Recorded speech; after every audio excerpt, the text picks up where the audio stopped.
Good morning and welcome to today's Cobb County Board of Commissioners zoning hearing. May I please have everyone's attention today? Our meeting is officially starting. For those of you who are in the audience, our meeting is officially starting, and just ask that we please keep conversation at bay so we can hear what's going on up here. We are officially starting our hearing. As is customary, we have an invocation that will be followed by the pledge. I'm pleased to share that Pastor Jeff Geisman of Burnt Hickory Church of Christ is here with us for our invocation.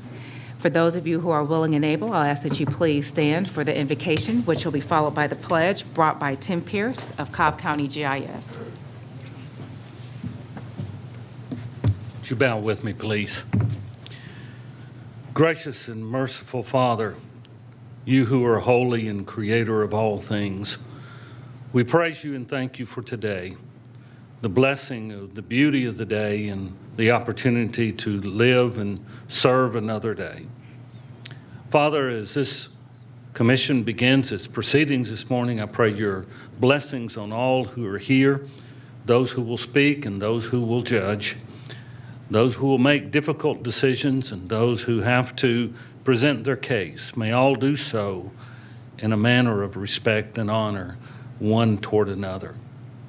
I thank you, Father, for the government that you have put in place, and I pray that you help us all understand the importance and the need of our government. Father, I also pray for those who are suffering today in the world, particularly those in Ukraine. Be merciful and help the situation, Father. Help us as all human beings to be considerate of our fellow man and understand the importance of peace and well-being for one another. Again, Father, bless all that happens here today, and it's through Jesus I ask this prayer. Amen. Amen. I pledge allegiance to the flag of the United States of America and to the republic for which it stands, one nation, under God, indivisible, with liberty and justice for all.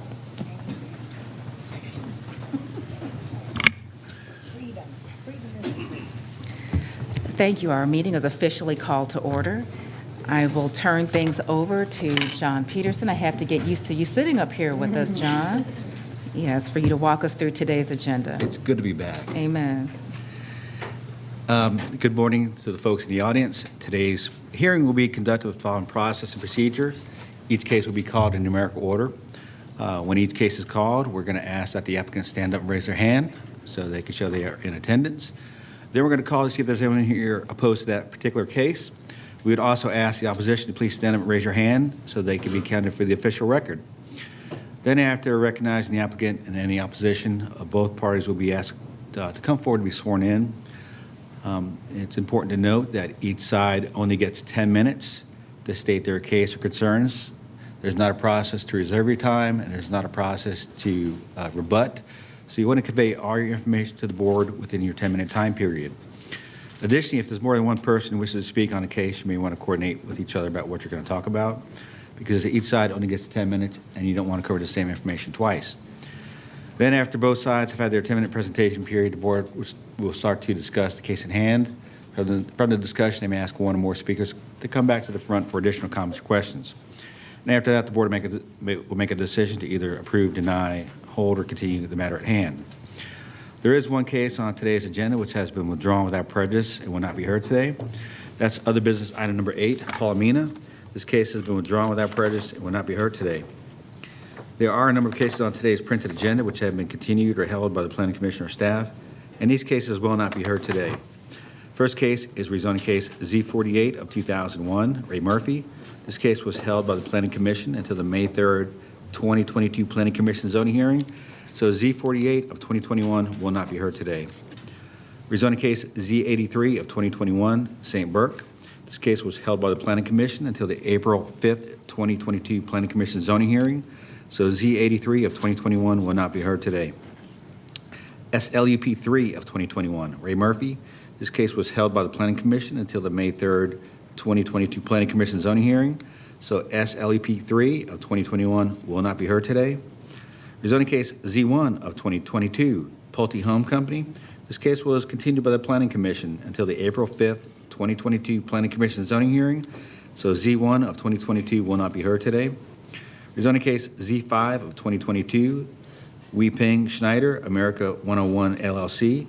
This case was continued by the Planning Commission until the April 5th, 2022 Planning Commission zoning hearing. So Z5 of 2022 will not be heard today. Rezoning case Z7 of 2022, KM Homes.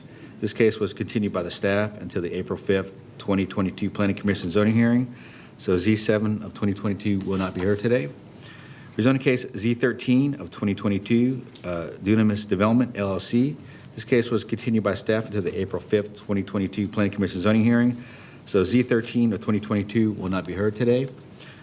SLEP 3 of 2022, Dunamis Development LLC. This case was continued by staff until the April 5th, 2022 Planning Commission zoning hearing. So SLEP 3 of 2022 will not be heard today. Madam Chair and Board, there are a few cases on today's agenda in which the applicants have asked for a continuance after the cutoff. The first cases that are related are rezoning case Z78 and SLEP 11 of 2021, St. Benedict's Episcopal School. The applicant is asking a continuance for 30 days, Madam Chair and Commissioners, to continue to work on your plan. And the applicant is here if you have any questions regarding these applications. Okay, I'll turn things over to you, Commissioner Richardson. Thank you. I do have a question. Is there anyone here that's in opposition present here? Okay. Thank you. I ask for one person to just come up and answer a question for me.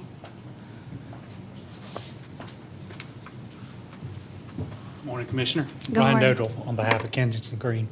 Thank you for coming up.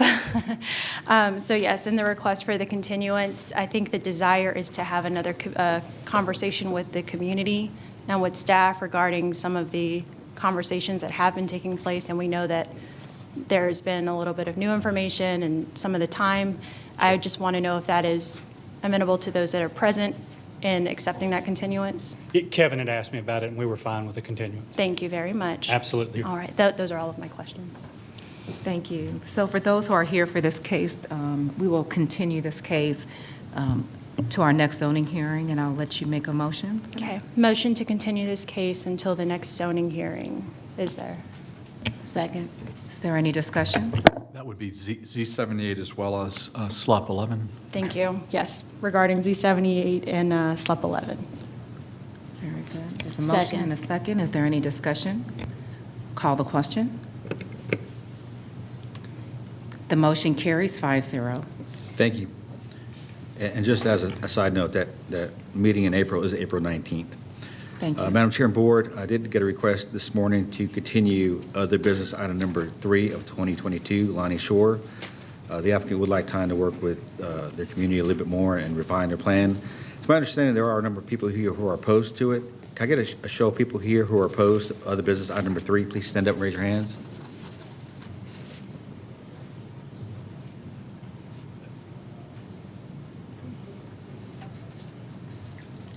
And while she's counting, can the applicant please come forward?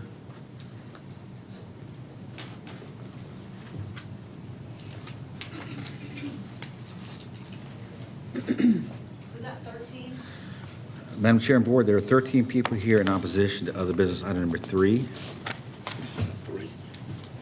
Yes, sorry. Good morning. Hey. I'll turn things over to you, Commissioner Brown. Good morning, Mr. Shore. Good morning.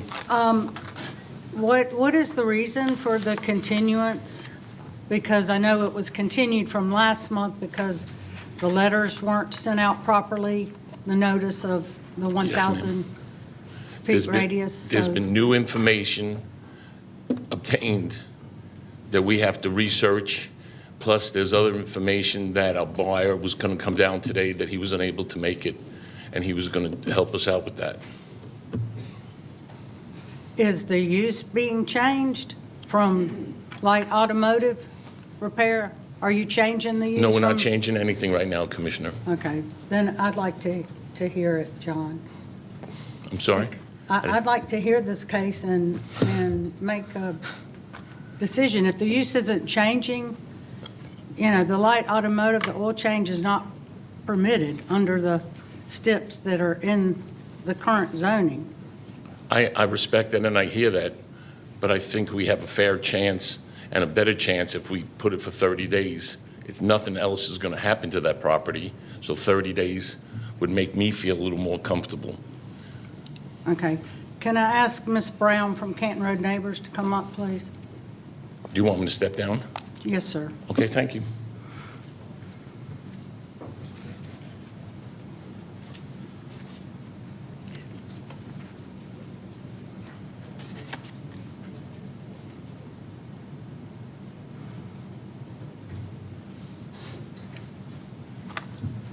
Good morning. Good morning, Carol. Carol. I know you have a petition that you are submitting, and there are 13 people here in opposition. Do you mind if we hear this and hold it, or make a decision today, or what is your? Commissioner, the 13 people here, there are actually 96 signers on that petition, and the vast majority of them live in the community surrounding this. It's the use that is objectionable, and unfortunately, not enough has changed in that whole area since the 2007 zoning where those steps were put in place. If people have made an effort to get here this morning, and if the use isn't changing, we would prefer that the case be heard today, if that is agreeable to this commission. That's all I have to say, really. I don't think anything's going to change. Right. It's kind of a late notice for a continuance when we just heard yesterday. But if the use isn't changing, and so what is the board's pleasure? To hear it and make a decision today, or? From what I gleaned from what you're sharing, I think you're leaning towards hearing it. This is in your district. I'm going to allow this to be in your court. But you've acknowledged the use isn't changing, and that's what's at issue is the Right. use. Okay. Okay, so we'll hear it in order, Okay. John, correct? Okay, thank you. And you've entered for the record the opposition? Yeah, we have 13 people here in person, and Ms. Brown said there was a petition with 96 people on it. Pardon? She had a petition with 96 people opposed. On the petition? Okay. I think they have a petition too, but I Okay. haven't seen it. We'll just keep that in its regular order and hear it when it comes up. Okay. All right. Thank you. All right, I do have a few more announcements to make before we get started on the consent agenda. I would like to ask people in today's audience, if you have a cell phone, please put your cell phone on mute, as the ringing does interfere with the broadcast and the presentation. Any person wishing to speak before the Board of Commissioners must file a campaign contribution disclosure statement. If they made a campaign contribution to a current member of the Board of Commissioners within the past 2 years, additional information about this is located on the table in the back of the room. And I want to remind applicants, opposition, or any interested party that information was due to this board the Wednesday prior to this hearing date. Any information submitted after the Wednesday due date may or may not be considered by the board at their request or at their discretion. And with that, Madam Chair and Board, I'm ready to start the consent agenda. The Cobb County Board of Commissioners zoning hearing consent agenda for March 15th, 2022. First case on consent is rezoning case Z38 of 2021. Windsong Properties request a rezoning from R30 to RSL for residential senior living, non-supportive residential in land lot 179 and 180 of the 20th District. The property is located on the south side of Ellis Road, on the east side of McDobbs Road, southeast of the intersection of Ellis Road and McDobbs Road. Staff recommends deletion to R20 OSC, subject to the following conditions. Number one, letters from Mr. Garvis L. Sams Jr. dated February 17, 2022, and March 8, 2022. Number two, District Commissioner approved the final site plan, clearing plan, and grading plan. Number three, 20-foot perimeter buffer to remain undisturbed except for perpendicular utility crossings only. Number four, add sentence to the end of stipulation 9A that reads, screening shall be 100% visual screening for the adjoining neighbors in perpetuity.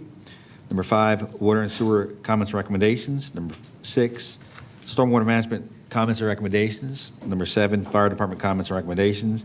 And number 8, Cobb DOT comments and recommendations. The applicant is present. Is there anyone here opposed to rezoning case Z38? No. Let the record show there's no one opposed. I just have one question. What is the total number of units proposed now? It came out to 58. Okay, and that's under the 2.5 per acre? Yes. Rounding, it was 57.57, so because of rounding rules, we rounded it up. But within their stipulations, it states that they can reduce homes if needed. Okay. Because it sounded like they were going to potentially combine some lots. Okay. I just didn't see the number in the revised. Thank you. Great, thank you. Okay, rezoning case Z14, CM Holding Company, LLC, request rezoning from GC to O&I for a climate-controlled self-storage facility in land lots 28, 29, and 329 of the 19th and 20th district. The property is located on the north side of Dallas Highway, east of Ernest Barrett Parkway. The Planning Commission recommends approval of Z14 to the O&I zoning district, subject to the following conditions. Number 1, letter of agreeable conditions from Mr. Clark Cool, dated February 21st, 2022, with the exception of anything contained in that letter that contradicts staff comments shall be removed from the letter. Also, to be removed from the letter shall be anything that is inconsistent with the additional stipulations read in, which are stipulations 2 through 9 listed below. Number 2, the 80-foot undisturbed buffer shall include an easement in favor of the 5 adjoining owners in Martin Ridge. The easement shall be for a landscape buffer to remain, and that area shall not be disturbed. Number 3, the impervious surface shall be reduced from 70% to the extent that is clears the stream buffers here, plus the 80-foot undisturbed buffer result in acreage use, which is a lower percentage of impervious surface. Number 4, Dallas Highway design guidelines shall apply. Number 5, brick shall be on all sides of the building, visible from Dallas Highway. Number 6, lighting shall be environmentally friendly and a low-intensity variety. Number 7, hours of construction shall be from 7 a.m. to 7 p.m., Monday through Saturday, no Sunday work. Number 8, prohibition during operating hours such that no 50-foot trucks shall be allowed to utilize the premises for loading and unloading during the business day. Number 9, staff comments and recommendations. Is the applicant present? Yes. Let the record show the applicant is here.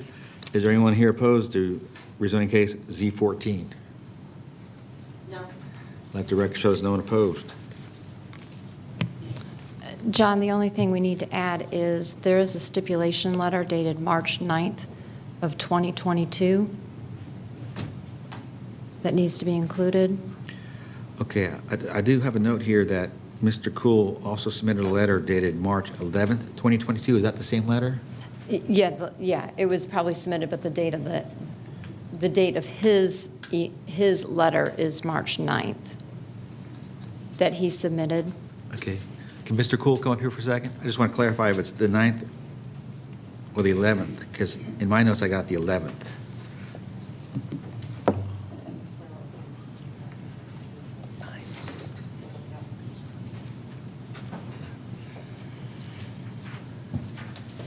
Hi, thank you. There was actually 3 stipulation letters that I had provided. The last one included some buffer easement requested information, and I can get those exact dates if you'd like.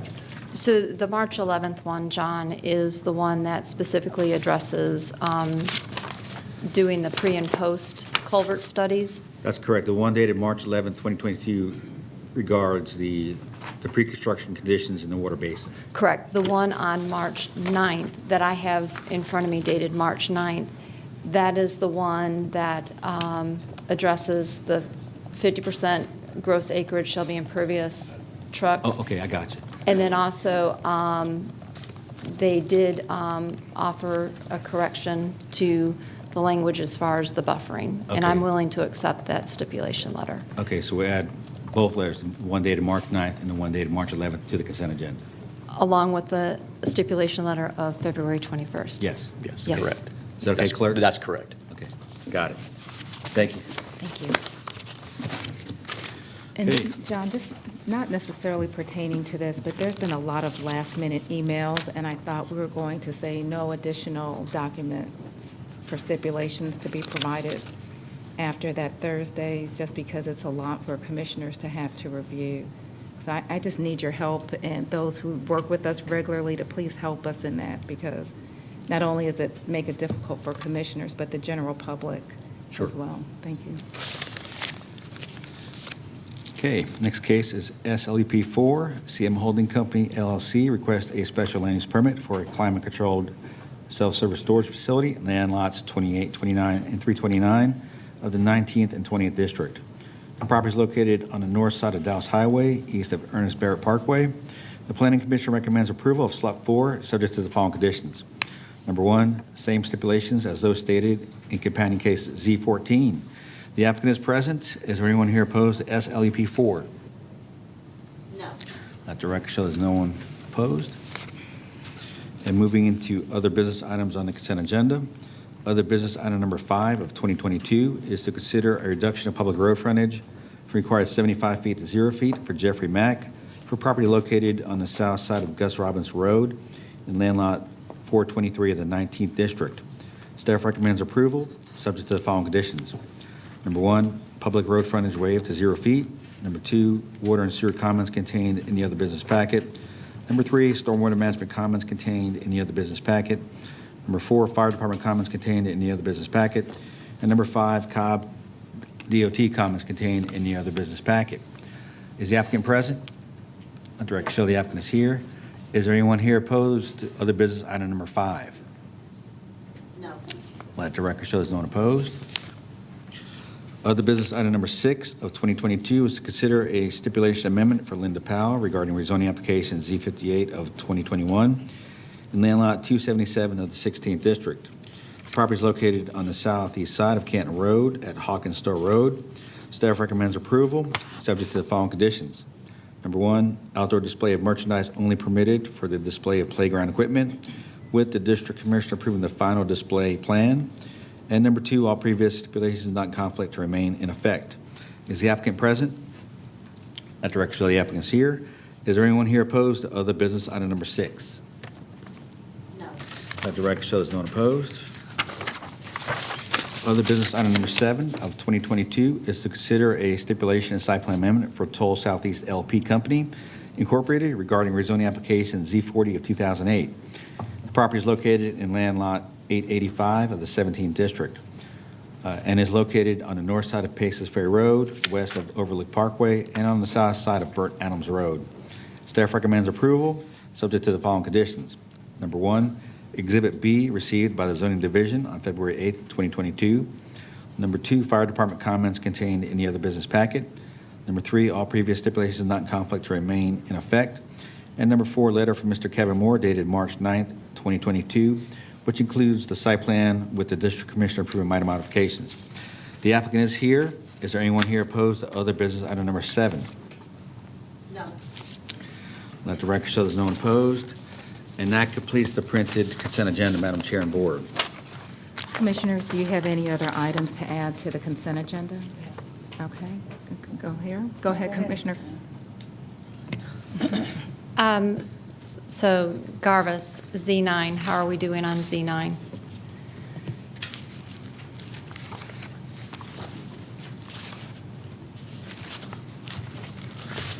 First of all, good morning. For the record, my name is Garvis Sams with the law firm of Sams, Larkin, Huff, and I do represent Winsong in connection with Z9. And to the chairwoman's point, the district commissioner and I last night were actually talking as late as 8 o'clock, which is past my bedtime. But so sometimes we negotiate these things up to the end, and we've come up with crafted some language regarding a buffer on the eastern side of the property. In addition to that, I've learned from Mr. Massey that Winsong's agreed to do one story only on lots 10, 11, 12, and 13. I think that was not part of our conversation last night, but it's been added today. So as far as I know, satisfactory with everything that we worked out where it was. Mr. Massey, did you want to? Yeah, I do, if that's okay. Okay. Hi, my name's Henry Massey. I'm with Windsong Properties. I've been in discussions with two of the surrounding property owners this morning concerning the grading in the buffer. And I have offered that we will keep lots 10, 11, and 12, and possibly 13, all one story, just to make sure they're okay with us being able to replant and have to grade a little bit in the buffer if needed. Just for the record, they specifically, we're trying to work out that one issue, and they have not agreed to that. So that's something that needs to be worked out. So unfortunately, I think we probably have to be pulled off the consent agenda for this. Okay, thank you. Thanks. Thank you. And then, John, one other one. Excuse me, Commissioner, I'm sorry. I don't think they've seen the language that you had proposed unless you shared it with them last night. I shared it with you. Right. I just, I'm concerned that we're going to start hearing this case. Yes, ma'am. We're still on the consent agenda, so. I'll exit stage right.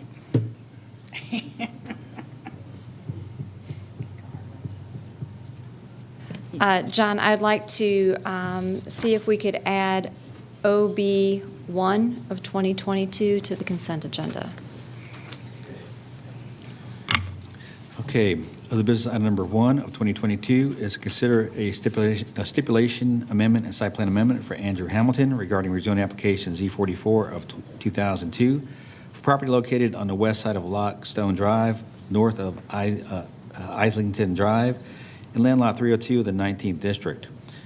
Is the applicant present? Director for the applicant is present. Is there anyone here opposed to other business item number 1? No. Let the record show there's no one opposed. So we would just need a motion to add this to consent with the proposed stipulations, Commissioner and Chair. I'd like to make a motion to add OB1 of 2022 with stipulations to the consent agenda. Okay. Is there a second? Second. Any discussion? One moment, please. There's still discussion. Go ahead, John. Sorry to interrupt. Yeah. You know, as far as the stipulations that Commissioner Gamer just referenced, can we just clarify that it's, you know, what they're amending and what the board's approving is what's presented in the background of the other business item? Okay. Is that clear to the clerk? I just want to clarify that the stipulations are covered what's in the background of the item. So the 30-foot undisturbed buffer is being reduced to a 10-foot landscape buffer with a fence. Okay. Thank you. All right. Is there any additional discussion? We'll go ahead and call the question. Commissioner Gamble? The motion carries 5-0. Thank you. Is there anything else, Commissioner Burrow? I believe you had some items. Thank you, Madam Chair. Not yet. Just gonna have one more consent. Could I have Mr. Moore? Well, never mind. I'm sorry. I'd like to add OB 75, Mount Bethel, to the consent agenda, and I do have some additional. Okay, let me go ahead and call that one then. Other business item number 75 of 2021 is to consider a stipulation amendment for Mount Bethel Christian Academy Incorporated regarding case Z11 of 2013. The property is located on the north side of Post Retreat Road, west of Holly Springs Road, in land lots 599, 600, 625, and 626 of the 16th District. The applicant is present. Is there anyone here opposed to other business item number 75? No. Let the record show there's no one opposed. Would the applicant's rep please come forward?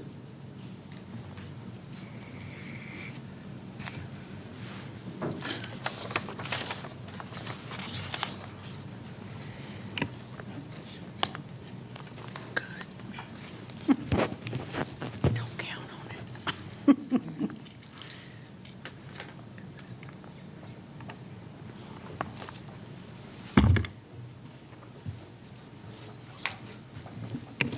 Good morning. Good morning. You- Yes, please. Good morning, Mr. Moore. Good morning, Commissioner. This has been going on since last year, and it was continued to February, then now we're back here. I want to thank you and the new headmaster, Jim, and the East Cobb Civic Association and the neighbors on Alberta Drive and surrounding area for working through this and coming to a viable solution here.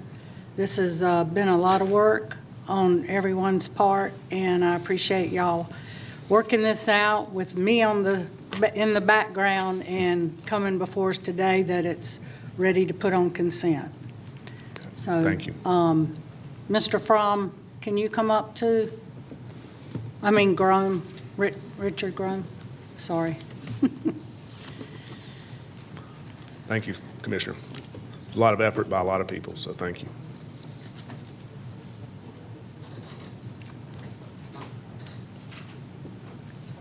Yeah, I just wanted to thank you publicly for representing ECCA and the neighbors.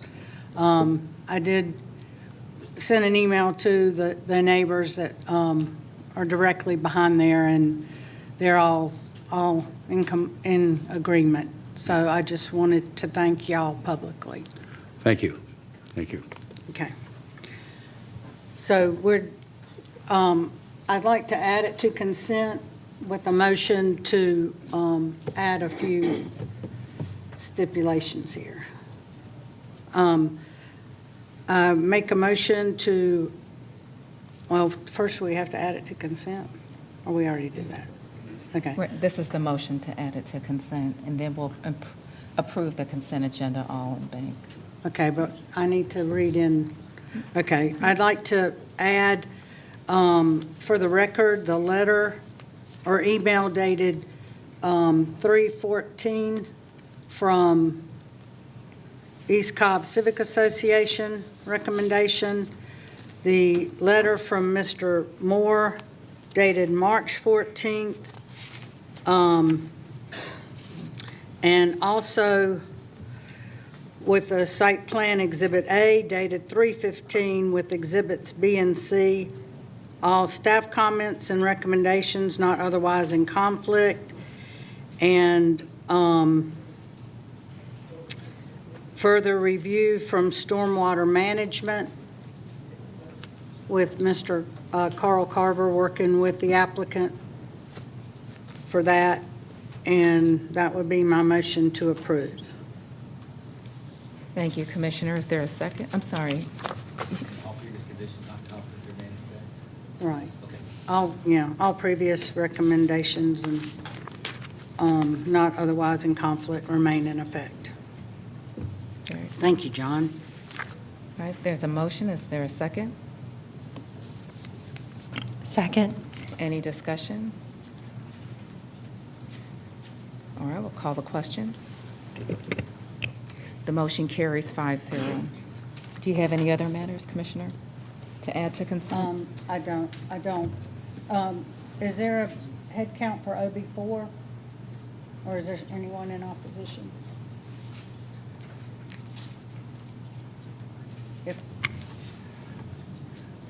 For the county clerk, was that the motion to approve the consent agenda as revised? Okay, we haven't done that yet. Okay. I just don't want to miss anything. Yeah, she said that would be her motion, but we need a formal motion. Okay. Just to approve the consent. Oh, to approve the consent agenda. I thought you were referring to her motion. Yes. I'm just still checking to see if anyone has any additional matters to add to consent. No? Okay. Very good. So I move that we approve the consent agenda as revised. Is there a second? Second. Is there any further discussion? Call the question. The motion carries 5-0. Thank you, Commissioners. Thank you. And all those folks that were on consent, you're free to leave. Moving into the first case on the agenda. There was an inquiry with respect to other business item. Was it number 4? Yeah, but I think there's opposition there. Okay. Is there any opposition here to other business item number 4? Meridian. You can ask. Yeah. Oh, there is one person in opposition. Thank you. We see you. Okay. Okay. Moving into the previous continued case, rezoning case Z9 of 2022, Winsong Properties. Request rezoning from R30 to R20 for a single-family subdivision in land lots 79 and 144 of the 19th District. The property is located on the north side of Dallas Highway and on the south side of Old Dallas Road, west of Holland Road. The applicant is present. Is there anyone here opposed to rezoning case Z9? Please stand up and raise your hands.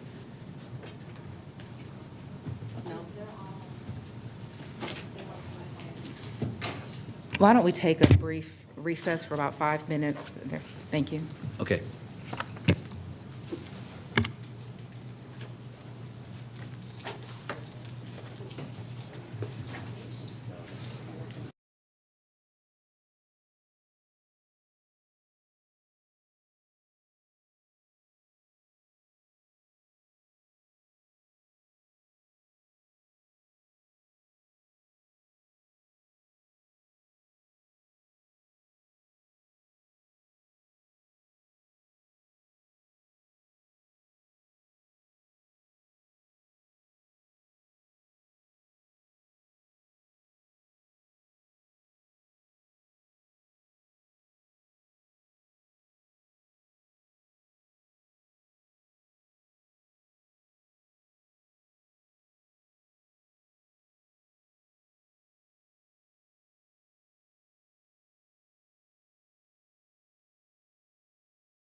Thank you for indulging our break. We are now back to our Board of Commissioners zoning hearing to hear case Z9. Commissioner Gamble would ask for your help up here, and Attorney Sams, you are free to begin when you are ready.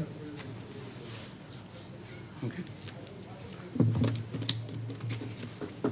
You sure you might not want to take another case out of order? I mean, I'm ready to present, but If you would, Commissioner, let me speak. The district when all commissioner's commissioners talking come up with- here. I know, and I know this helps, right? No, if we can get this resolved without hearing it, and if it can go on consent, that would be great. I'm Let's happy just to present. have or a to- discussion with the commissioner here and see.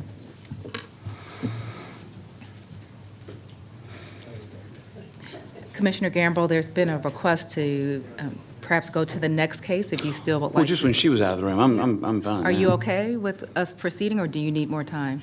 Pardon? You would like to move forward? Okay, very good. All right, we'll go ahead and hear Z9. Okay. Well, again, thank you, Madam Chairwoman, and good morning. For the record, my name is Garva Sams. I'm with the law firm of Sams, Larkin, Huff here in Marietta, and I have the pleasure of representing Windsong Properties in connection with this, and then the other application that you were that we worked through for a period of 9 to 10 months and was on your consent agenda this morning. This is an application that has your professional staff's recommendation for approval.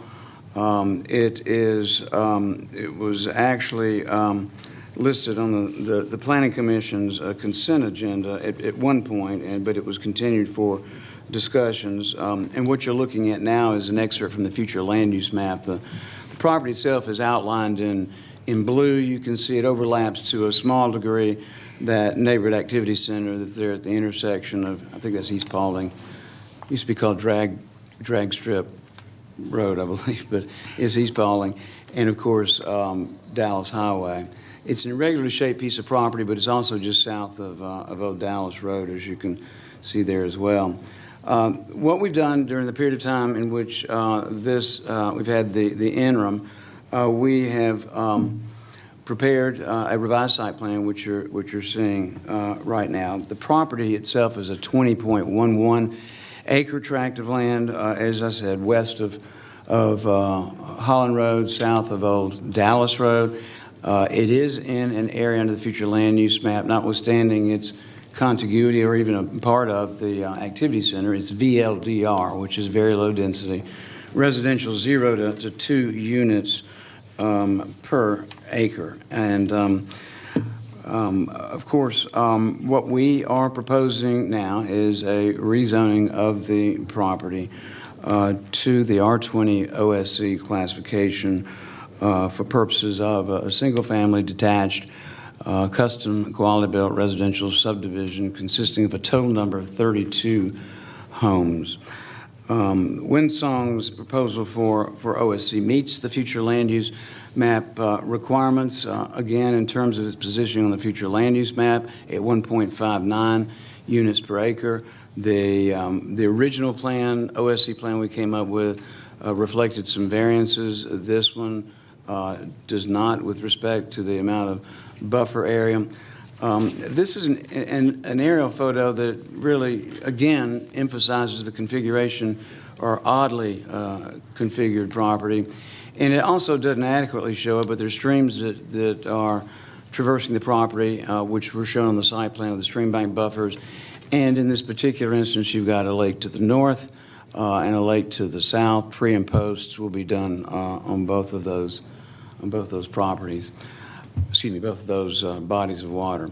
This gives you an idea of the context of zoning in which this is situated. You can see the NRC, which is the racetrack that actually has the Paulding Cobb line going right straight down the middle of it. My partner, Parks Huff, zoned that, so I'm sure he could explain it to you if you're interested. But that's not before you today. And really our proximity to it is not cumbersome with respect to the residential nature of this property. And in some instances I might argue otherwise, but not here. And if you'll pay attention, well, not that you're not, you always pay attention. If you look across the street, Dallas Highway, you'll see a tract there that's zoned R20 OSC, and that was at a density of 1.75 units per acre. That's Poplar Springs subdivision. You go further back on the same side of the road as Poplar Springs, and you get to a conservation subdivision, which is zoned at an even higher density. The proposal that Windsong has shows a little bit more than the open space would require. We're 7.05 acres, which is 35.1% of the open space. So we're asking for rezoning to this site plan, of course, subject to potential minor modifications or revisions that may be made during the plan review process and thereafter that meets the boilerplate specifications that you have for being able to do so. The architectural style and composition of the homes are different than what you've seen. We originally started out with an RSL on the site, then went to more cottage type of, but here you're seeing single-family detached residential homes, 1 and 2 stories, typically what you would see in most R20 subdivisions.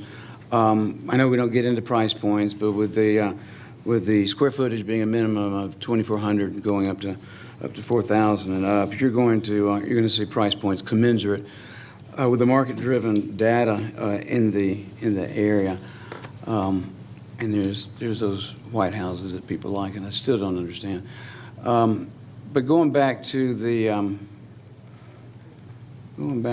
site plan, if you look on the eastern side of the property, that's been really kind of the focal point. Well, actually, Old Dallas was the focal point, and you can see our sole point of ingress and egress is Dallas Highway, State Route 120.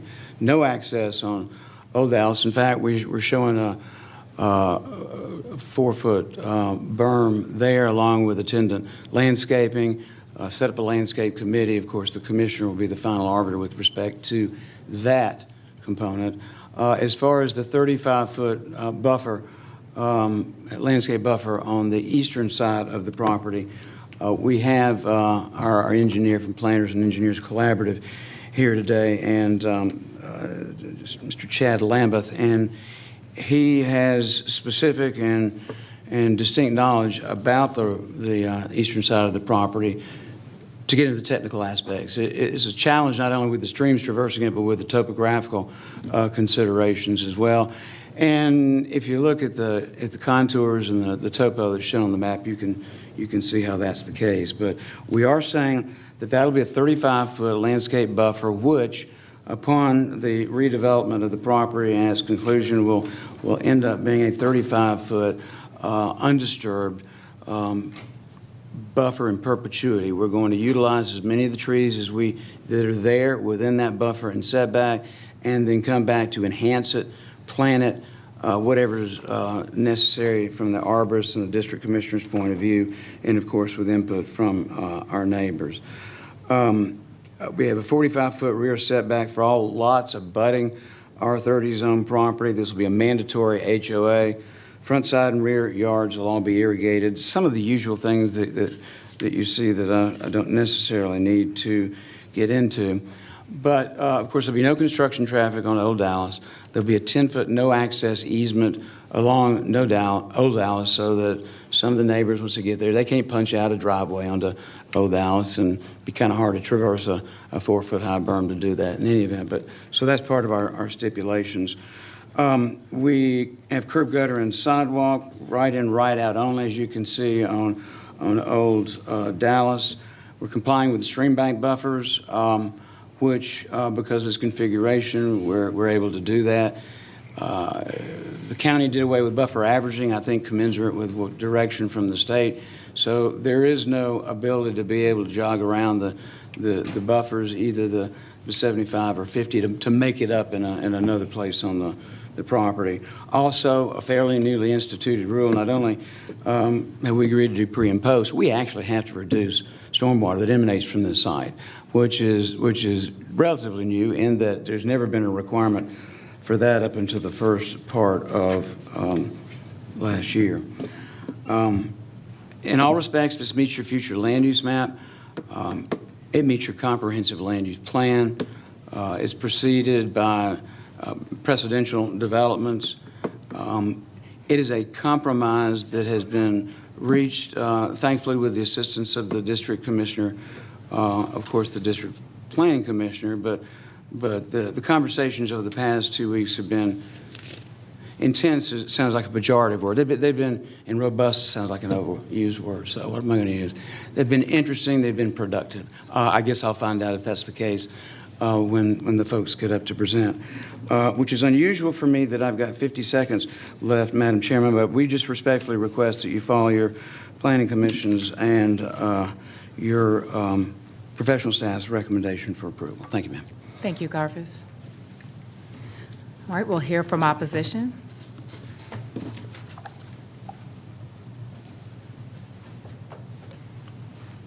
Excuse me, John, a head count has been requested of those in opposition. Yeah. Can I get a show of people here who are opposed to rezoning case Z9? Please raise your hands.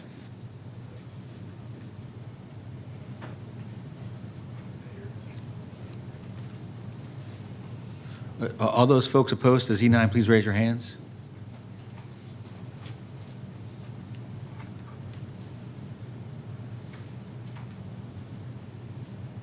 We've got 6. Okay. 6, thank you. Let the record show there's 6 people here opposed to rezoning case Z9.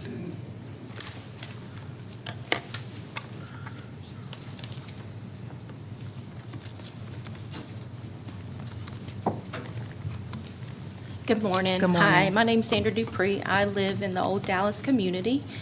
And thank you for listening to our concerns in our neighborhood. From the very beginning, we've opposed changing the zoning from R30 to R20 because of the density, obviously, or we wouldn't be here. We moved out in West Cobb for West Cobb. That's the reason we're there. Many of my neighbors have multiple horses and animals, and we don't have street lights. We are very remote compared to what you could be. And we started from humble beginnings. We don't just own all this property because we have money. We started making $250 an hour, some of us way back in the day, even myself, and graduated into making bigger salaries, obviously. But we are really concerned about the deep grading on the eastern line, and the water runoff, the creek, the lake, all the things that you may have been reading about this, our little community in West Cobb.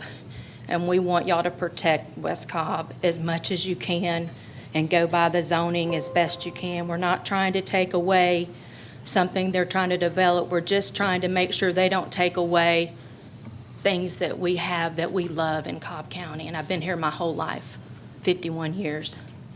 And we're just asking you to please make sure that we're protected as much as possible. And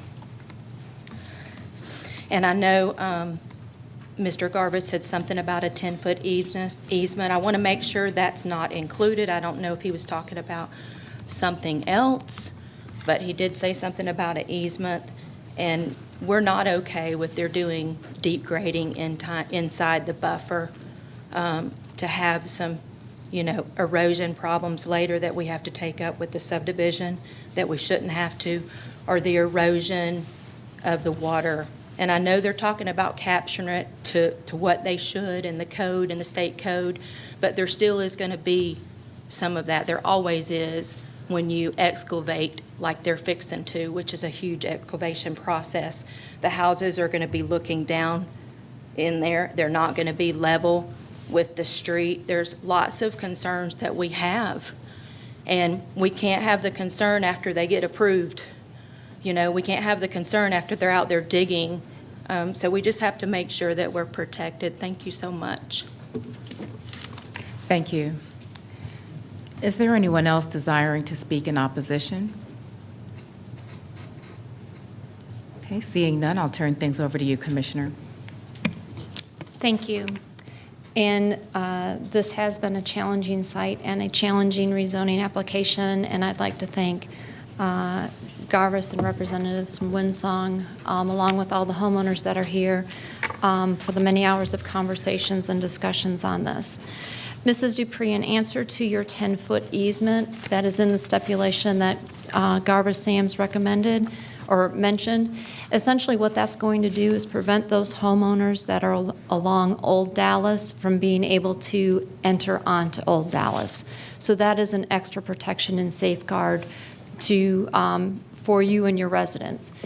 One of the reasons why we are considering this R20 from R30 as far as the OSC was because there was great concern of having additional traffic on Old Dallas because of its construction. It's a pretty much narrow lane and a half country type road. So in order to have the entrance off of Dallas Highway, the neighbors conceded to the R20 OSC zoning in order that we could stipulate the entrance to be off of Dallas Highway. Regarding the 35-foot buffer, again, there are some very extreme slopes on that property. It drops anywhere from 60 to potentially 80 feet, depending on where you measure that from.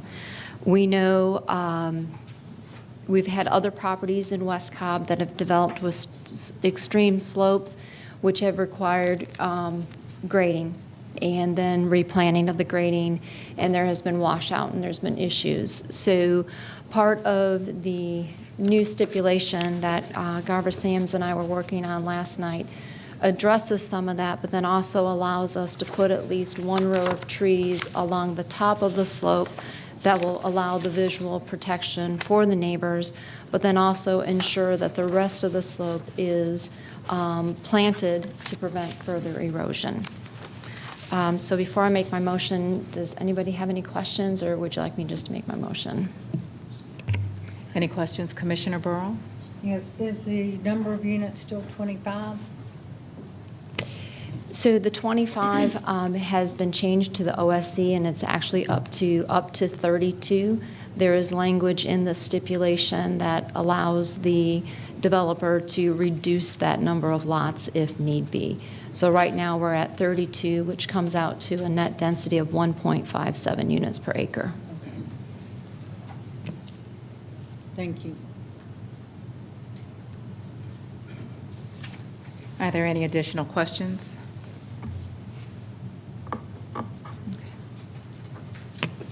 Okay, with that, I would like to make my motion to approve Z9 of 2022 to the following conditions. The site plan dated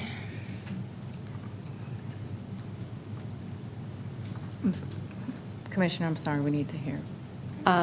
March 8th of 2022. And that also includes the new site plan. With the district commissioner to approve minor modifications. Also, I'd like to add the following stipulation.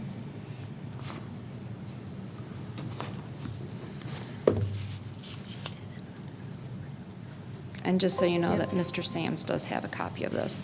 And then Rob and I will email this to you as well. The developer acknowledges that there is substantial variation in the grade along the eastern boundary of the property such that developer will likely be grading within portions of the 35-foot landscape buffer as shown on the site plan in order to balance the site. Developer agrees that the grading plan for said landscape buffer area will result in downward slopes from the adjacent property of not more than 2 to 1. Moreover, developer shall submit a landscape plan during the plan review process for planning any portion of the 35-foot landscape buffer that is disturbed during the site development process.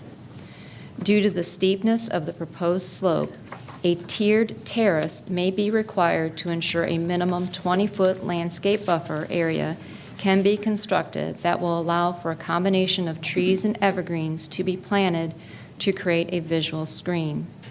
The remainder of the slope will be stabilized by planting shrubs, flowers, geotextiles, or erosion control blankets to meet the minimum 35-foot landscape buffer requirements, but could be greater as it is unknown the extent of the slope required. The final slope shall remain undisturbed in perpetuity once constructed. Oh. Okay. In addition to that, we are then going to also limit grading to be limited to the roads, utilities, and building pads.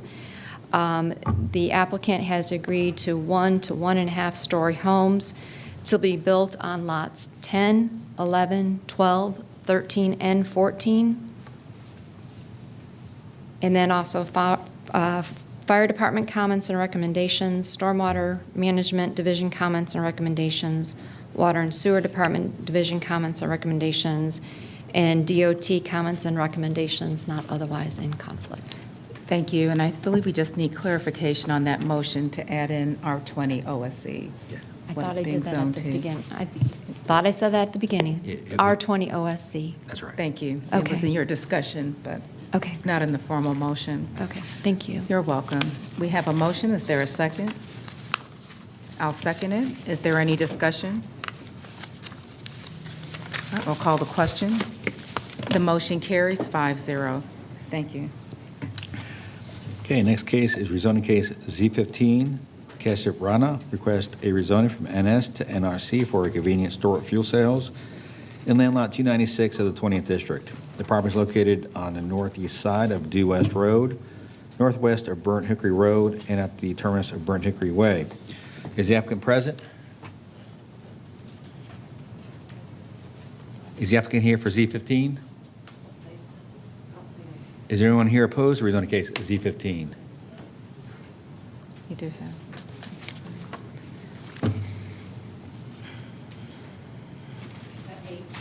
Let the record show there's 8 people here opposed to rezoning case Z15. Any applicant? Is he here? I don't believe so. Is the applicant here for rezoning case Z15? Madam Chair and Board, the applicant is not present, but there are 8 people here opposed to this case. Okay. I think that'd be fair. Typically, if the applicant's not here, we'll try to reach out to them. Just ask for help to do that, and we can move on to the next case. Okay. So we'll put that case on hold right now. And moving into other business cases. Let's see here. For those of you in the audience, again, we shared the applicant is not here right now for the case, so we're going to reach out to him and see if he's going to appear and go to our next case. And if we don't hear back from him after Z7 or OB75, I'll defer to the commissioner as to what she'd like to do. Okay. Moving into other business, item number 3 of 2022 is to consider a stipulation of site plan amendment for Lonnie Shore regarding rezoning application Z42 of 2007 in land lot 660 of the 16th District. The property is located at the southeast intersection of Canton Road and Liberty Hill Road. The applicant. Okay, I'm sorry, John. I need to interrupt you. I'm sorry, gentlemen. OB75 was actually put on consent. And so. It'd be after OB4, I think. Yes. So which case are you reading now? There's some. He's on OB3, but what happened to OB1? And put on consent. Okay, thank you, gentlemen. Don't go too far. Come back. You're right. You can come on back. Yes. So the applicant is present. Earlier, there were 13 people here opposed. All those wishing to address the board, please come forward for other business item number 3.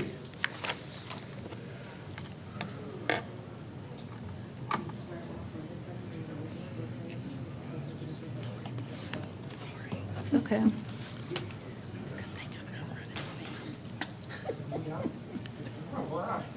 Okay, this is my first time doing this, so excuse me.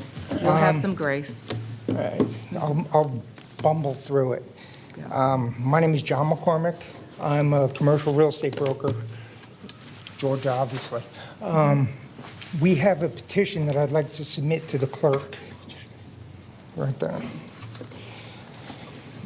What I'd like to do is read it and find it. But our petition is, we have 136 signatures. It says, I'm signing below to state that I'm not opposed to demolition of the existing building located at eastbound at 2320 Canton Road, across from the Racetrack Convenience Fuel Store, built in 1965 at the corner of Canton Road and Liberty Road in Marietta. I understand it will be replaced with newly constructed building used for auto oil change, meeting or surpassing Cobb County requirements. We have 136 signatures from residents within 3/4 of a mile, except for going down Liberty, which we went a little bit beyond because that's their main throughway to get to Canton Road, and they pass it every day. And if I find it, I'm going to give it to this gentleman. Here, look at this. Earlier, Ms. Brown, who, I want to say this, is I'd never met her before today, but we've had a lot of interaction. I really respect everything she puts into the community and the representation she puts forth. But what we found is going door to door is the community isn't necessarily behind everything that's being said and done. They want to see change. It hasn't happened at the rate anybody wants. And knocking down these buildings would be important to them. And they see it as an opportunity to start what is actually in the comprehensive plan. There is no steering committee plan that I have found that keeps being referred to. Steering committee was part and asked for opinions in the comprehensive plan, and it's in the minutes of the comprehensive plan. But I can't find where there is a steering committee report that she's referring to. The main thing in this is that the metal buildings on Canton Road are just ugly. They're Butler buildings, and that's the findings in the comprehensive plan, is that there are too many Butler buildings. And that would greatly, to be consistent with the facades of the buildings going up and down the corridor, that getting rid of the Butler buildings would be the way to go. Right now, everyone's basically putting lipstick on a pig. They've got these metal buildings. They're putting these false fronts on them. You look at the side, you see the metal buildings all the way down the road, and it's just not bringing us anywhere.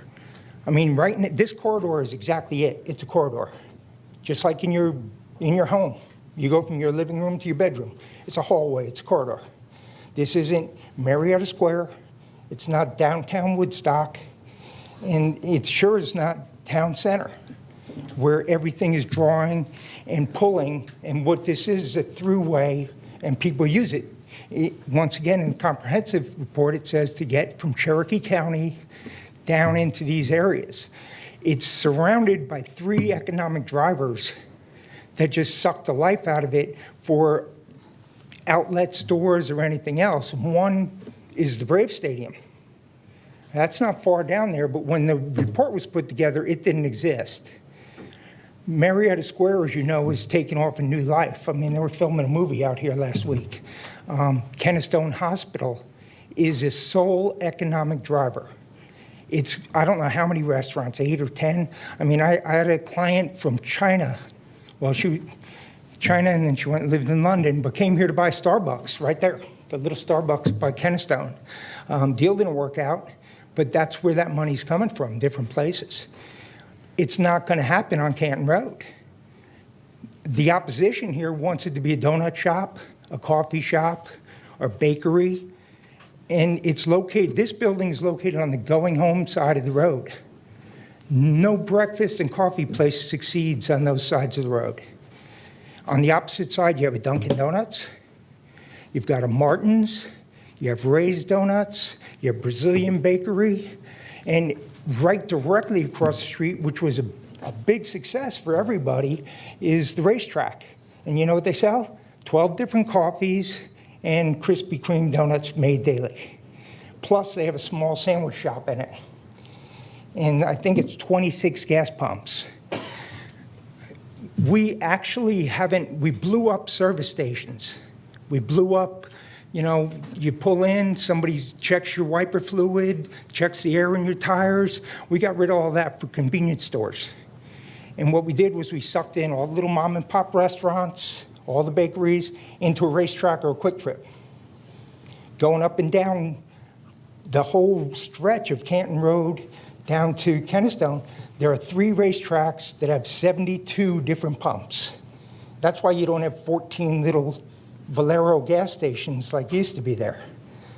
But also, what they did was they got rid of any kind of service for vehicles.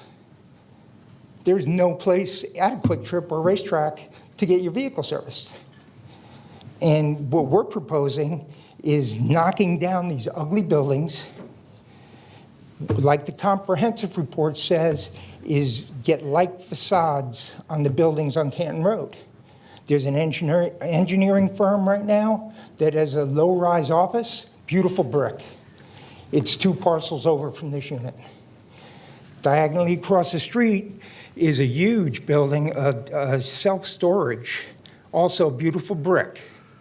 And that's exactly the look that this building is going to match.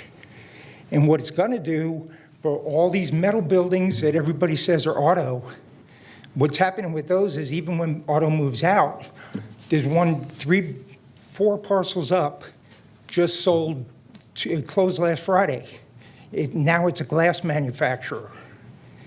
You know, nobody sees that happening. The one that was CNS Auto 4 years ago, now it's a granite fabricator. And that's what's happening to this corridor. The CrossFit, just behind these buildings, moved out. The community isn't supporting the little local places. Mr. Shore tried to run this place for 2 years as an apparel place. Big deals, all right? Tried to open the doors. Not enough business came to support it. It's a dollar store, essentially. But he wasn't getting all the business that all the community says, oh, yeah, we want this, we want that, we'll support it. They're not.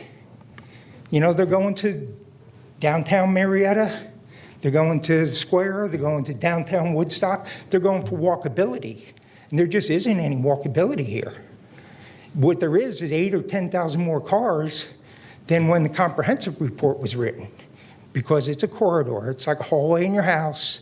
So what we need to do is address that.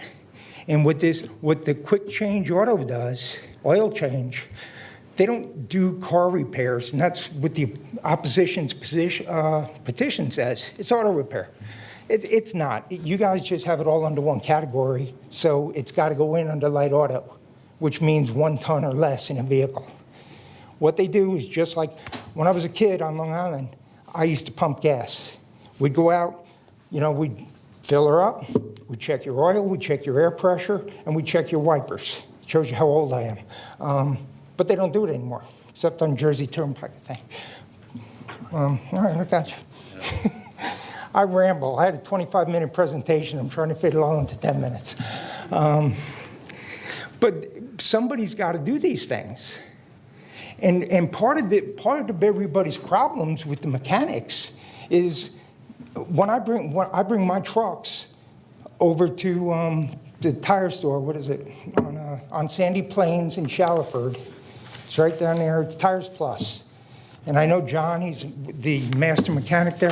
He says, yeah, you're gonna have to leave it for 2 or 3 hours to get your oil changed. So I parked my truck out in front of the store. And that's part of these people's problem. Opposition is we don't like all the cars that are parked out in front of these places. You can't get your oil changed in 10 minutes at a place that's doing brakes, transmissions, and engines.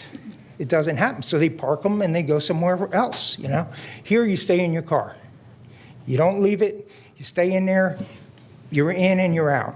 The building won't be designed for lifts or anything else. It has pits. The guy's under there, technician, he does it. They check your fluid, make sure you have your brake fluid topped, make sure you have your windshield wipers topped. They're gonna check your wipers for safety. You know, Georgia doesn't do inspections. A lot of other states do. They check your tire threads and all. So that won't even be a service performed here, all right? Most of the problems going up and down Canton Road, a lot of them actually, a lot of the auto, there's auto here, there's auto there. It's just like there's 30 or 40 restaurants too. Some of them are Italian, some are bakeries, you know, some are... Sir, I'm sorry, your 10 minutes are up. You sure you don't want to hear me more? Thank you. Anyway, thank you. Thank you.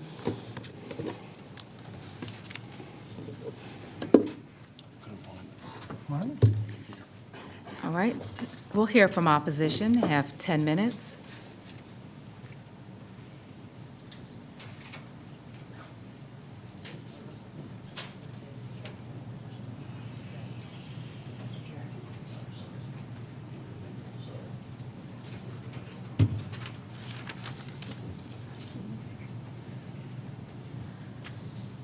Good morning, Commissioners. For the record, I'm Carol Brown with Canton Road Neighbors.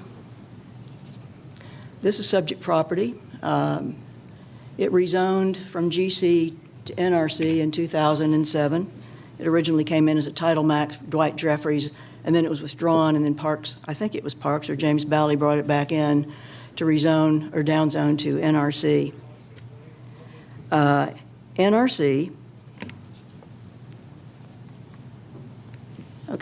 NRC has 33 permitted uses and 14 special exception uses for a total of 47.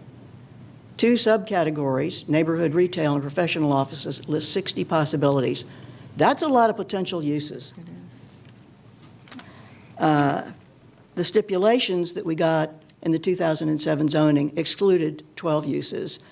Among them were full-service gasoline station and light automotive repair. A couple of the others were no adult entertainment establishments and no pawn, title pawn, the usual suspects. The definition of light automotive repair is found in 134.1. It includes,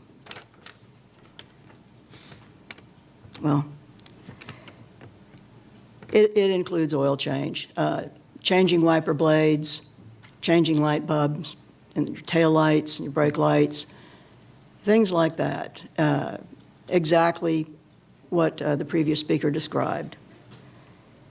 That was one of the excluded uses present in the zoning stipulations when Mr. Shore acquired the property in 2011. Nearby uses that are allowed in NRC a reupholstery shop next to subject property, a boarding kennel, both of those are special exception, a new antique shop, a furniture store, professional office being Heath Linebeck, eating and drinking establishment being Bay Breeze, and the freestanding self-storage facility that I'm quite proud of is the new public storage. The area is overserved by automotive uses, and that was the case in 2007, which was one of the reasons, along with the Canton Road Steering Committee report that found that there were too many automotive uses on that corridor. And that really hasn't changed. Right now, there are 5 automotive uses, plus the busy racetrack, and if this is approved, there would be 6. You just take a look at them.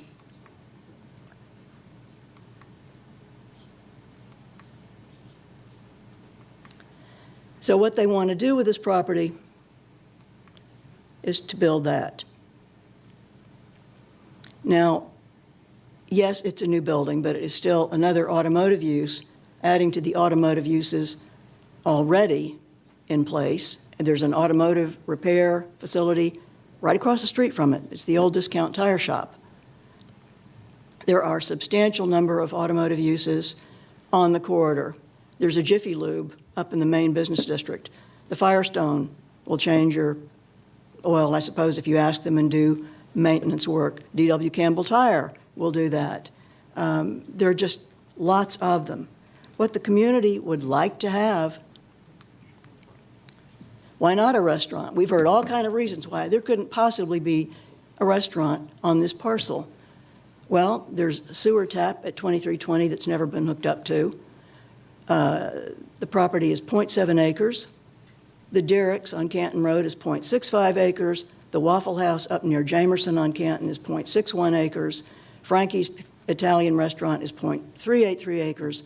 The Waffle House on Sandy Plains is 0.52 acres, and Brewster's, which we would love to have, is 0.428 acres.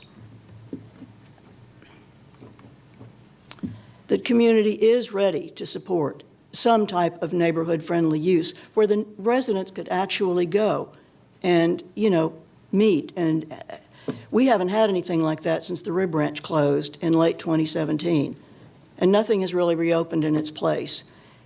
We have sidewalks on Canton Highway now on the southern end, but we don't have anything to walk to. And something like this would be nice, or like this would be great. I don't know who all signed the petition. I'm not entirely sure that they knew what they were signing that was submitted. I've heard various iterations. But the people who signed our petition live in the 3 neighborhoods surrounding this property. And most of us have lived in the area for decades. And we are ready for some positive quality development. And therefore, We respectfully ask that you deny OB3. Thank you for your time. Thank you. Is there anyone else in opposition? All right, I'll turn things over to you, Commissioner.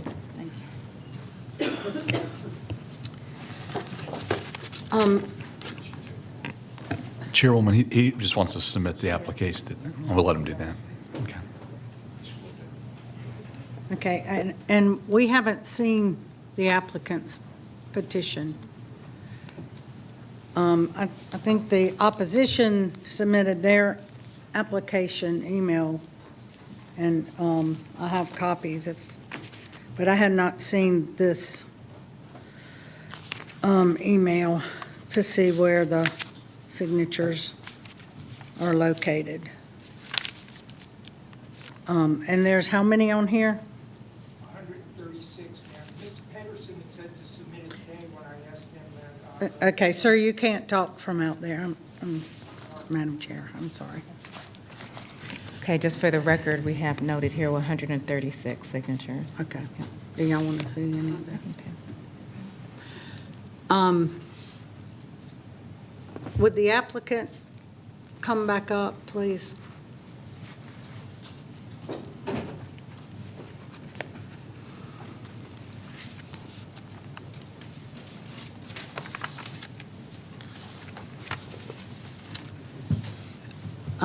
Do you want to withdraw this with prejudice before we start the discussion? I heard that may be something y'all were interested in, or no? Yes, ma'am. Okay. Without prejudice. Whip. For this use. Without prejudice, ma'am. Okay, well then, I guess we have to hear it. Because if the use isn't changing, there's, I can't hear. without prejudice, they could come back for the same thing, correct? Correct. At any time. That's right. Okay, Fine. you're clear. Okay. Excuse me. I'm sorry. You can, that's all I wanted to ask. Yes, ma'am. Thank you. Okay. We've received a lot of emails in opposition from nearby residents. Liberty Hill, Chimney Cottages, Westerly Way back there, across the street, and down Liberty Hill from this application. There were 13 people in person this morning in opposition. And if you notice in the zoning, when this was originally zoned, there were 12 prohibited uses, and it was deleted to NRC. So one of those prohibited uses, which is what is before us today to exclude, is light automotive repair. And an oil change is light automotive repair. So I would like to make a motion to deny OB3 and all stipulations remain. All right, there's a motion. I'll second it. Is there any discussion? I'm sorry, typically before we have a motion, we ask for staff's recommendation. So we're getting a little ahead of ourselves. Yeah. Madam Chair and Board, the staff would recommend the Board deny the request. Thank you. All right, we still have a motion and a second. Is there any discussion? I'll call the question. The motion carries 5-0. With that, we can go back to the prior case or application. Z15? Yes, Z15. Yeah, and we did try to call the applicant, and we had no answer. We sent him an email. He has answered, he does not intend on coming. Okay. Commissioner Gambrell? So John, is that okay if we go ahead and then hear it? Yeah, we can hear from the opposition, and then the Board can make a motion to do something with the property. Thank you. Okay. Okay, since there are people here in opposition, we can give them an opportunity to speak. Typically, when we have a case, we'll have the case be presented as part of the proponents of that case. So with that, I'll call up opposition for Z15.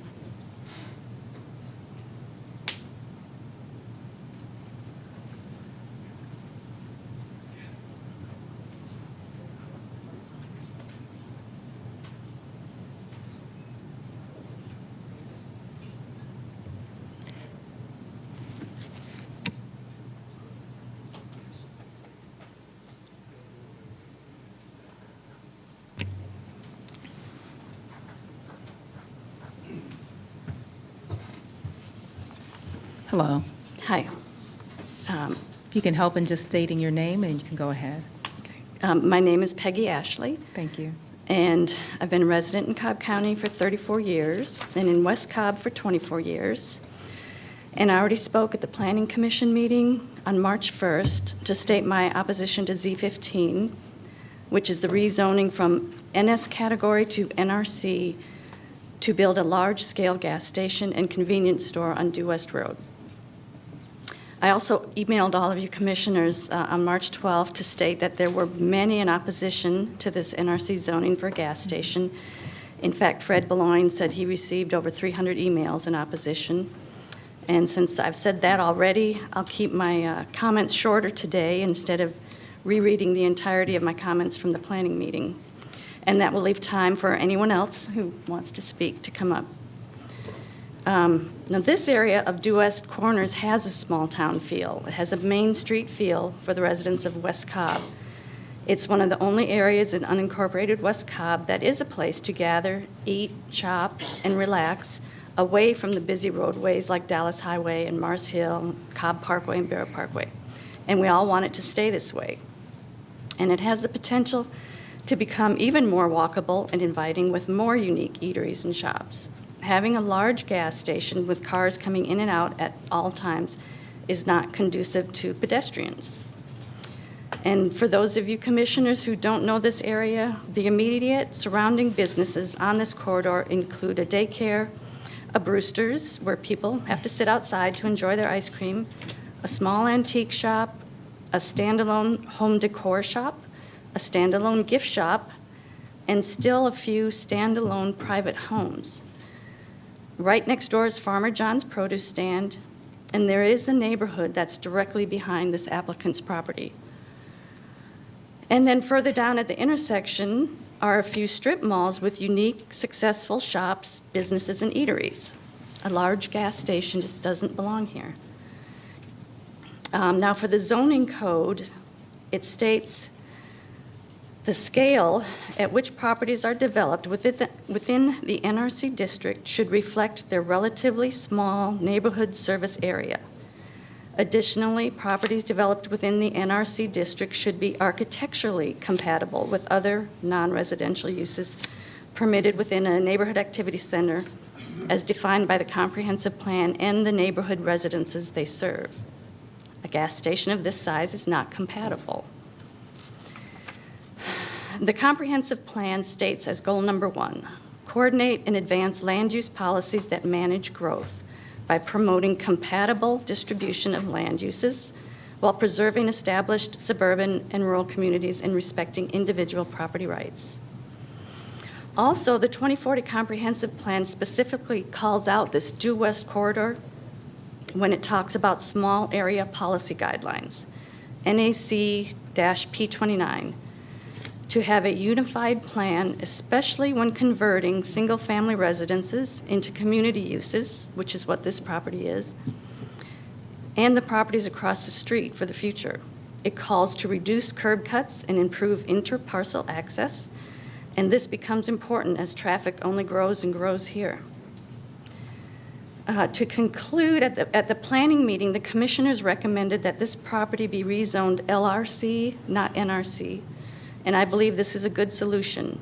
Both categories are very similar and allow for dozens of different permitted businesses. However, one of the main differences is that LRC does not permit a convenience store with fuel sales.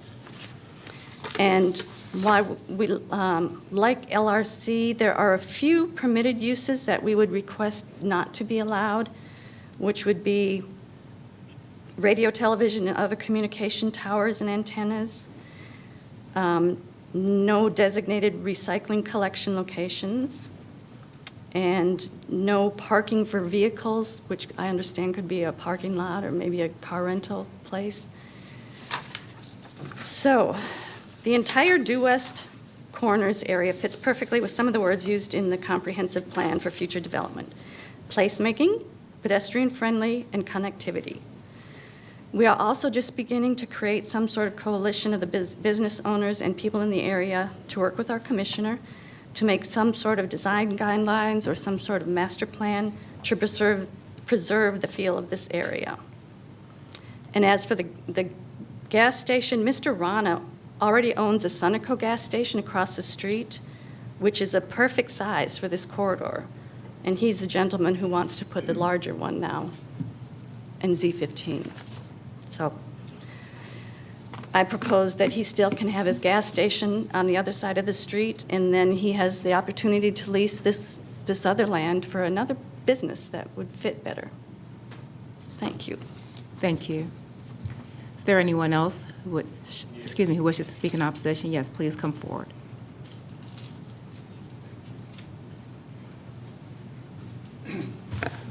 Sir, the timer's on the podium.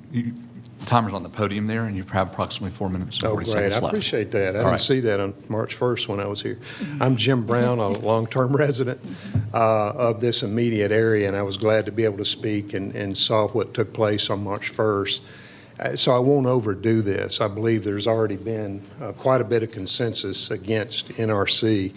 Whoever had called in the DOT to testify, that made things sort of abundantly clear, because our due west corridor, the main stretch of traffic that flows through, is a 3-lane, of course, with that center lane option.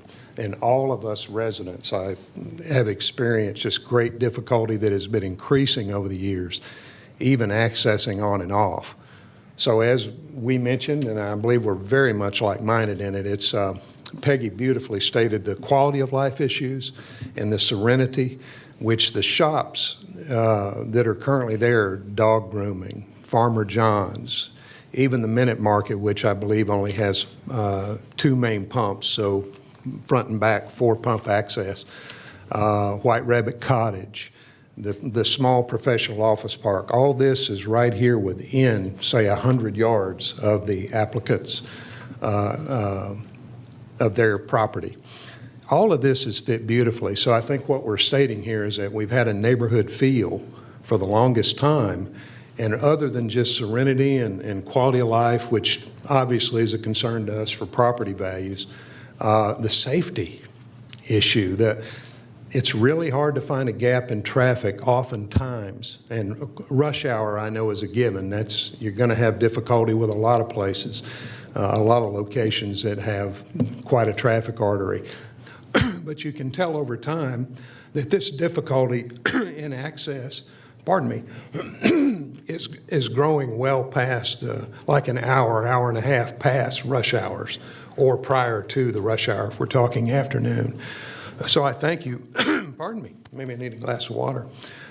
So I thank you for hearing that in the name of protecting what is truly a neighborhood community, but with a whole lot of traffic congestion that we all would agree, I think, needs careful managing in approving anything in the future as well. So I don't want to overdo it again. I think NRC maybe has lost. Maybe that's why our applicant is not here. So I appreciate you hearing that. I'm trying to think if there's, oh, yes. I also want to speak because I've talked to a number of people, and we probably will have a growing number for any future involvement to help in this process to protect our community. But behind the applicant property, and Peggy, you had mentioned that, there is Burn Hickory Way. And we have friends and folks we know over there that are also long-term residents. We're 28 years. A number of them have been there quite a long time as well.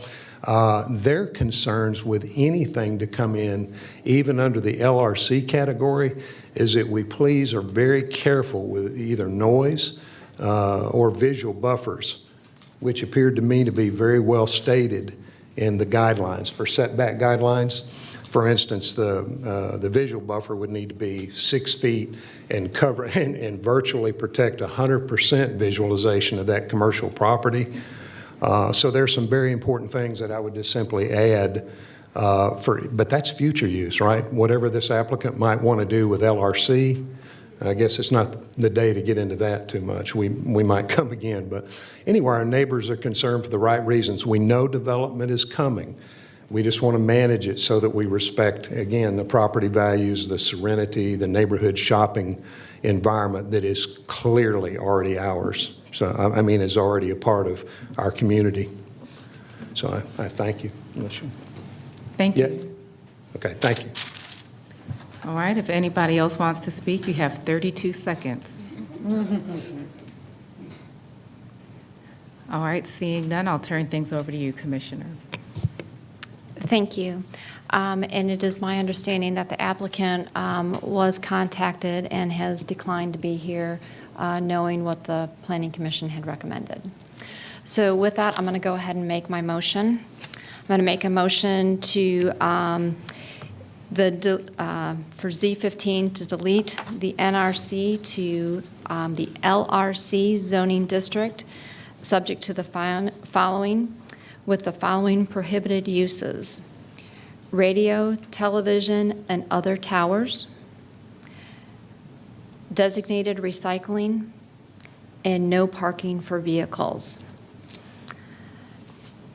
The final site plan and building architectural to be approved by the district commissioner, fire department, stormwater management, water and sewer comments, DOT comments and recommendations not otherwise in conflict. And then the applicant developer to install a 35-foot buffer, landscape buffer along the Morgan property and along the Burnt Hickory Way property. No dumpster enclosure or parking areas are to be placed within this 35-foot area. No access to Burnt Hickory Way, and prohibition against any auto parts stores being placed here. And with that, that's my motion. All right, so motion, is there a second? Second. Is there any discussion? All right, call the question. The motion passes 5-0. All right. Okay. Our last case. Last case is other business item number 4, which is to consider a stipulation amendment for Meridian Restoration Incorporated regarding rezoning application Z42 of 2014 for property located on the north side of Liberty Hill Road and on the south side of Hiawassee Drive in land lot 660 of the 16th District. Is the applicant present? Let the record show the applicant is here. Is there anyone here opposed to other business item number 4? Let the record show one person opposed. And by way of background, Madam Chair and Board, the subject property was rezoned to neighborhood retail commercial in 2014 and came back to the Board of Commissioners in 2018 to revise the stipulations to allow the current contractor's office on the property. One of the stipulations did not allow for roll-off dumpsters on site or construction debris to be brought back to the property. The applicant's business has been very successful over the last few years, and now the applicant would like to have a roll-off dumpster on site to place construction debris into at the end of every day. This would allow the applicant to operate more efficiently. The dumpster would be placed to the left side of the building behind the fence and would only be used from 9 a.m. to 5 p.m. The required buffers and fencing would also remain as stipulated in 2014 and 2018. If approved, all previous conditions should remain in effect. At this point, I would ask the applicant and the opposition to please come forward to be sworn in.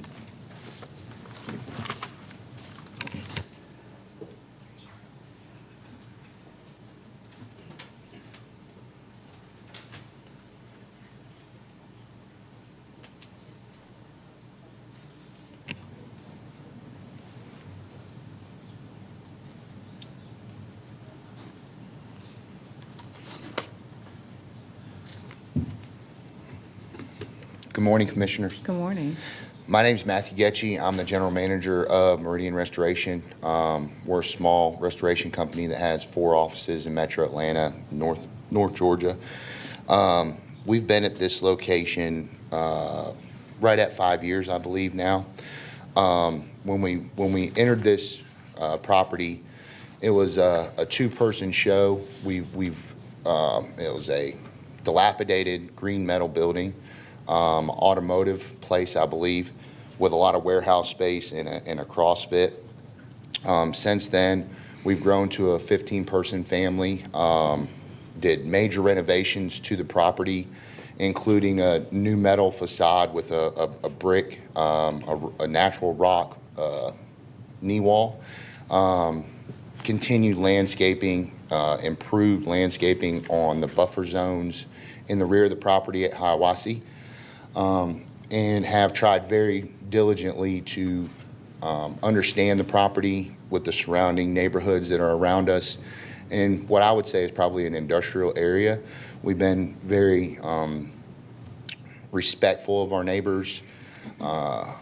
In my presentation, I'll show some of the things that we're trying to do to accommodate our neighbors. When we filed this petition, we've had several neighbors call and come over to the property personally, which I respect, and say what good neighbors we've been. I didn't get a petition or anything of that nature, but I can tell you there was conversation, and they're very happy with what we've done. So this is kind of a presentation about what we're a restoration company, so our livelihoods depend on the ability to remove debris and efficiently dispose of it. It's not a harmful waste debris, it's general construction debris. This is our fenced-in area that we have right now. It stays secured and locked, except for our operating hours from 8 to 5. There is no dumpster transfers before or after those times in respect for the neighborhoods around us, obviously. How do I change? Okay, thank you. So this is our pad that we have for the dumpster that's on location. As you can see, we've redone the metal facade, and we keep this area very clean and well maintained. These are some of the proposals that we've put in accordance with some of the concerns that we heard from one neighbor in particular. I haven't directly spoken with that person, but these are things that I've been told would help in being courteous to the neighbor. We would mesh the remainder of the fencing around this container and improve the buffer zone on Hiawassee. We're not going to be throwing debris away any earlier than 8 a.m., obviously, to not disturb the surrounding neighbors, and take caution in throwing those debris away to make sure that we're not disturbing them during work hours or folks that work at home, obviously. Utilizing wafer board or plywood to reduce sound and reduce any issues that might play as far as disturbing the neighbors.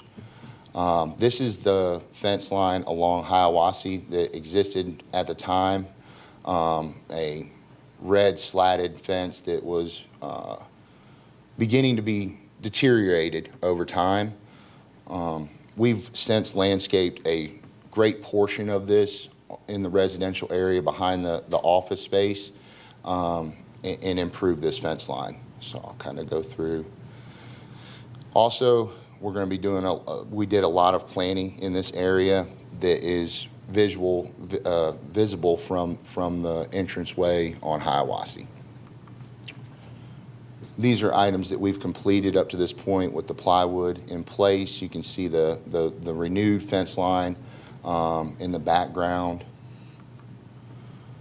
This is the slatted fence that goes around, so it's actually 2 barriers from the residential area behind the office, and we've planted new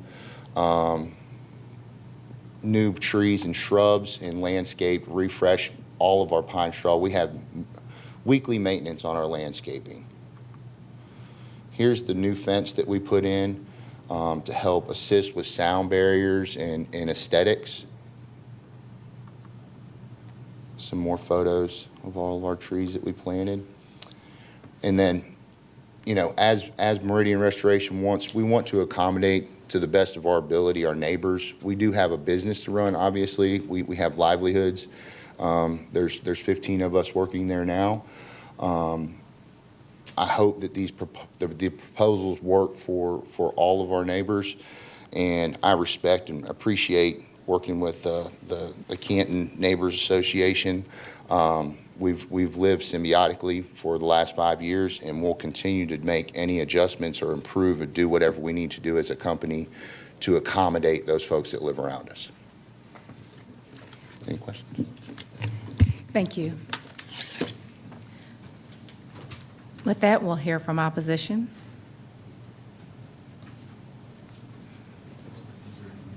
Excuse me. That's why I paused, because, yeah, let me be mindful. Excuse me, ma'am. Is there anyone else that wants to speak in favor of this application? There is a balance of 4 minutes left on the clock. All right. Thank you, Bill. We'll hear from opposition now.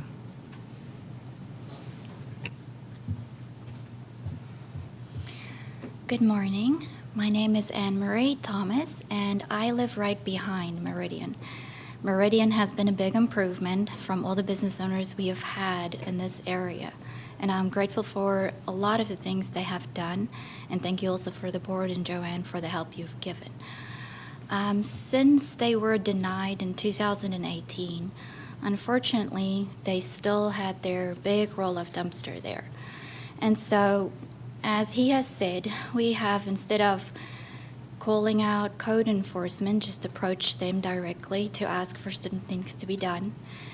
And earlier this year, there's been a lot of other businesses around the area that has been in violation. Again, the tire shop, another business moving into a residential area, and across also some things going on.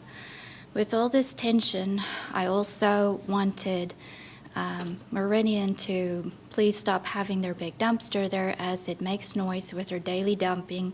He mentioned they have increased, they've been successful, and if we have this going on with other businesses, we're going to have more of the same problems. So I would like not to send a precedent for big roll-off dumpsters to be there. The last time I was here and we had the meeting, I was approached by Meridian, the gentleman of today, Mr. Matt, and also an assistant of his that said, "I'm ruining his business," was his statement he made to me, because they do need the roll-off dumpster in order to run their business. And as clearly defined, we are asking for professional offices to go in, not for noise to be made, and to also limit the size of the trash can that people have there. I know of the other business uses like Heath and Lineback that has been able to stick to those limitations, and I would like for those stipulations to be adhered to. And I would like to look at other options that might be available for that area. Two of the previous people we've had also up here was also the oil change that is right across from that area. And I am wondering and hoping if there's also something that the county can do as to look into what kind of zoning this area has had over the past, say, 10 plus years. I've been around now for 15 years. I've moved into the area because of some stipulations that was out there for 2007 to make it a neighborhood-friendly area. And it's nice to see that there's been improvements to the north and also to the south, but not to the extent that the presentation was made, then that would happen. So I offer and was thinking about if there's some way to put residential zoning back into place in that area, and continue to fight for it to stay a neighborhood-friendly area instead of having failing businesses continue to go in there, or even as the previous OB3 residential, the gentleman was saying, you know, how it's not neighborhood-friendly for people to walk there, the type of industry, the type of business that area attracts. And I can see that there's a constant over the past 15 years, kind of a fight between the businesses and the residents, and that hence that area doesn't seem to prosper. For me personally, the noise has been hard. I sit at a higher rate than Meridian sits lower than me. The noise travels fast. Even noise from just trash being picked up once a week can wake me up. There's been a lot of trouble with people picking up trash early in the morning, which we have fought over the years. And so when Meridian's guys, young guys, like to make their loud construction noises with the trash that they throw in there, and it's throughout the day, and I can understand that he needs that as a vital part of his business, but unfortunately from the beginning, it just wasn't something that was viable for that area and conducive. So I asked that that be denied as it was denied the first time, and I thank him also for all the work that he did put in over there because of all the surrounding areas that's also not been able to be up to par to what he has done to that area. So, yeah, thank you for the time. Thank you for listening. And I'm not as eloquently and had a whole list of things to say, but thank you for hearing me out. All right. Thank you. Appreciate it. Is there anyone else who's here in opposition? All right, I'll turn things over to you, Commissioner. Can I have the applicant come back up, please?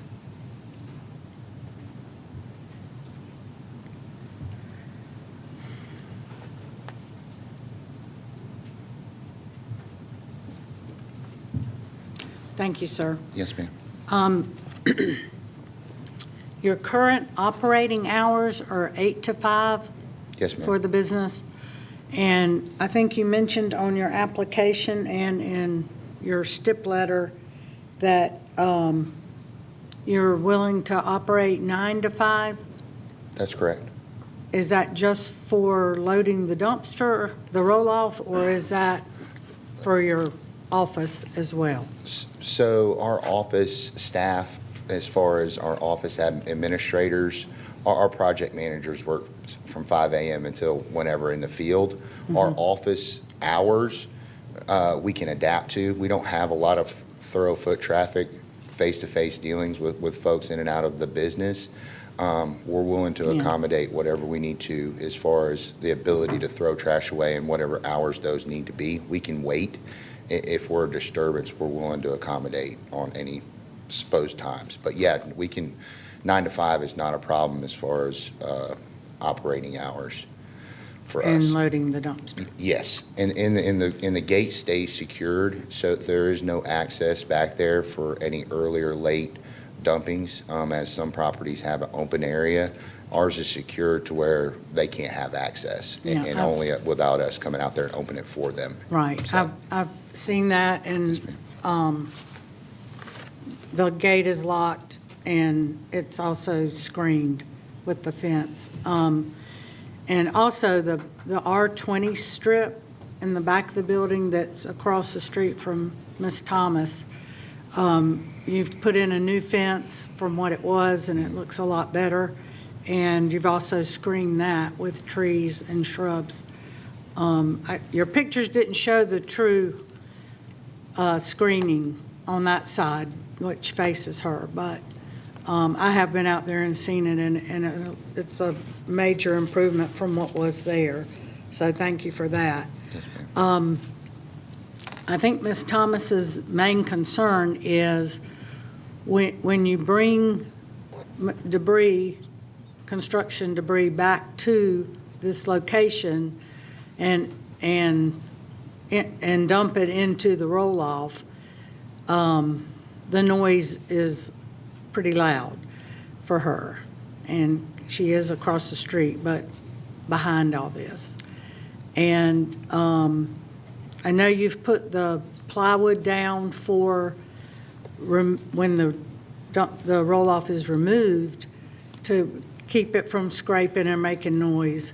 But what can you do to help minimize, other than reducing the hours, which you've agreed to 9 to 5, to minimize the noise of throwing material, debris, construction debris into the roll-off? So it's easy to forget in that area, and I think, I don't want to speak for all of the businesses that are in that area, to sometimes lose consideration for because there's neighborhoods around us, and in the area that we're in is a very industrial kind of space for a lot of businesses. And I think one thing that I've definitely learned as a business owner and an operator is to make sure that we're, understanding of the surroundings that are around us. And I think we've taken some considerations into that. But I think just communication with the employees of how they're throwing things in the dumpster is one thing that we're doing differently. Trying to be more courteous of how we're throwing things. If there's a toilet, try to open the back of the dumpster and place it in the back of the dumpster rather than just chunking it over the side of the dumpster. Things of that nature can help minimize that disturbance for the folks around us, and we're making attempts through communication and oversight from the district manager out there to ensure that those things are taking place. And again, I'm completely open to the entire community around us. If anybody wants to call me, I'll give my cards out. If there's any issues that they have with disturbances, we'll make every accommodation possible to help them continue on living there. Okay. And I understand when this was zoned, the prohibited roll-off wasn't an issue because of the, nature of the business, but now with the construction debris and your business has grown, you can't fit all that stuff in a 6-yard dumpster. No. But, I would like for you to work with the neighbors and especially Ms. Thomas for any loud noises that, that come from your operation. And I am going to ask that your operating hours be 9 to 5. Yes, ma'am. Not a problem. And that means you have to live by that, or code enforcement will be paying you another visit. Yes, ma'am. Okay, I'm ready. Is there any other questions for the? I will, but I'd like for you to make a motion in a second, and then we'll have discussion. Okay. And Commissioner Gamble did too. Yes, I did too. Okay, I would like to make a motion. Well, what is staff's recommendation? Thank you, appreciate it. Sorry. No, I was waiting forgot for you to say it. Madam Chair and Board, the staff would recommend the Board approve the request, subject to the letter from Meridian dated March 3rd, 2022, which includes the photographs and all previous conditions to remain in effect. Thank you. Commissioner, would you like to make your motion? Sure.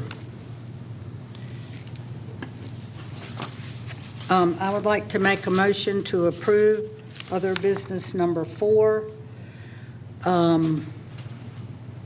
with letter dated March 3rd from Meridian, operation hours to be restricted from 9 a.m. to 5 p.m. Continue with the plywood under the roll-off, and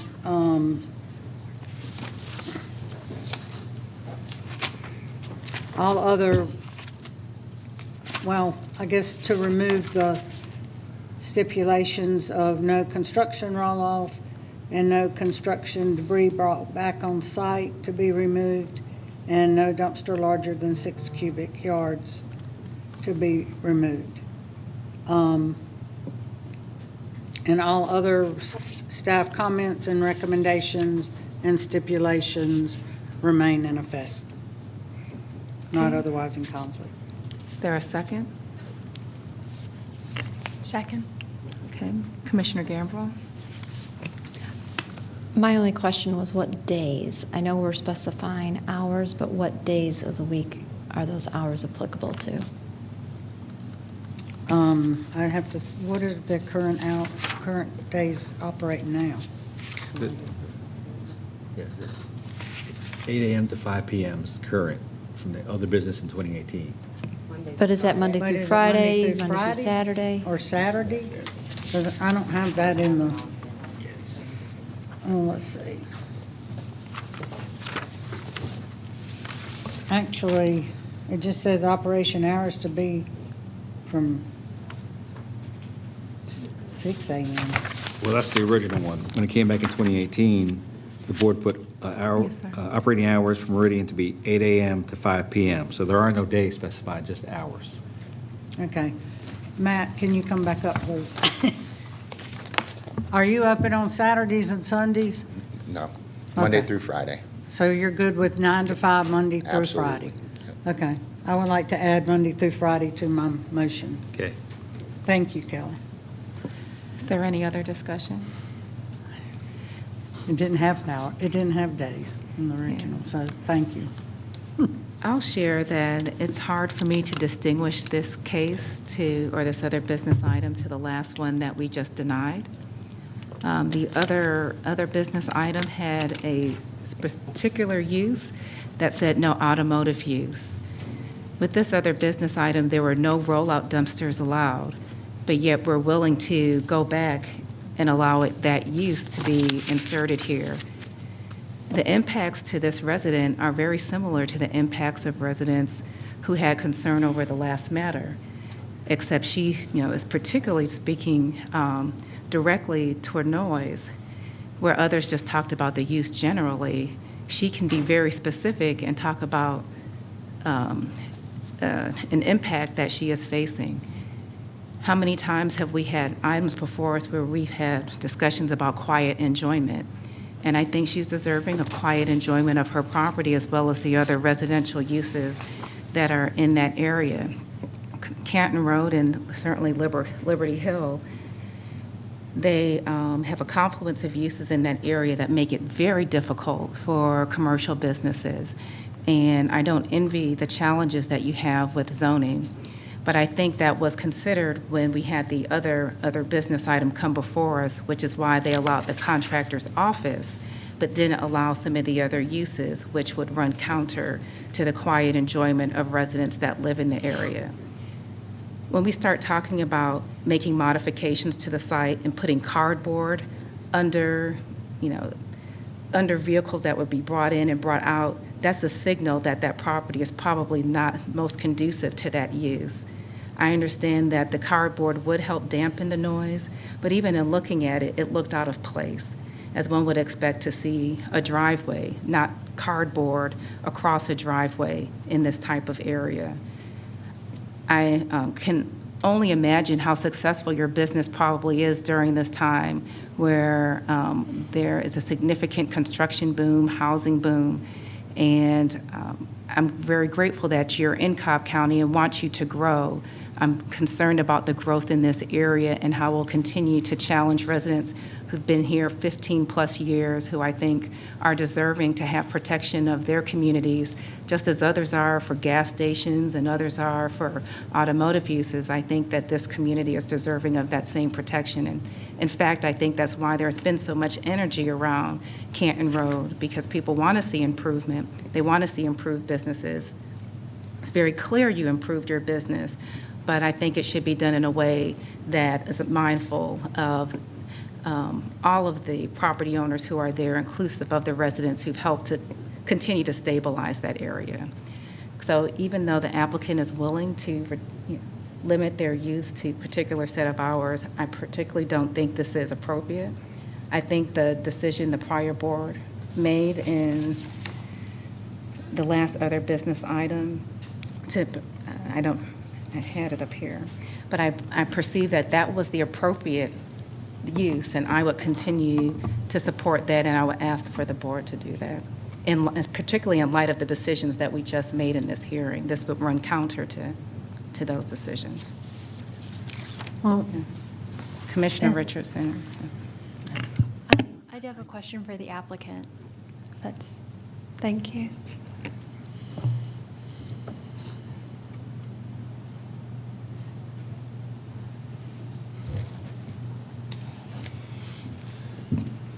Thank you. Considering that this location was to do more of the office administrative efforts and the construction placement aspect, has there been a consideration to look at a sister location to handle that component of the business activity? So from my property, I can look through a clearing and there's 15 to 20 dumpsters in an area where they do a dumpster rental location.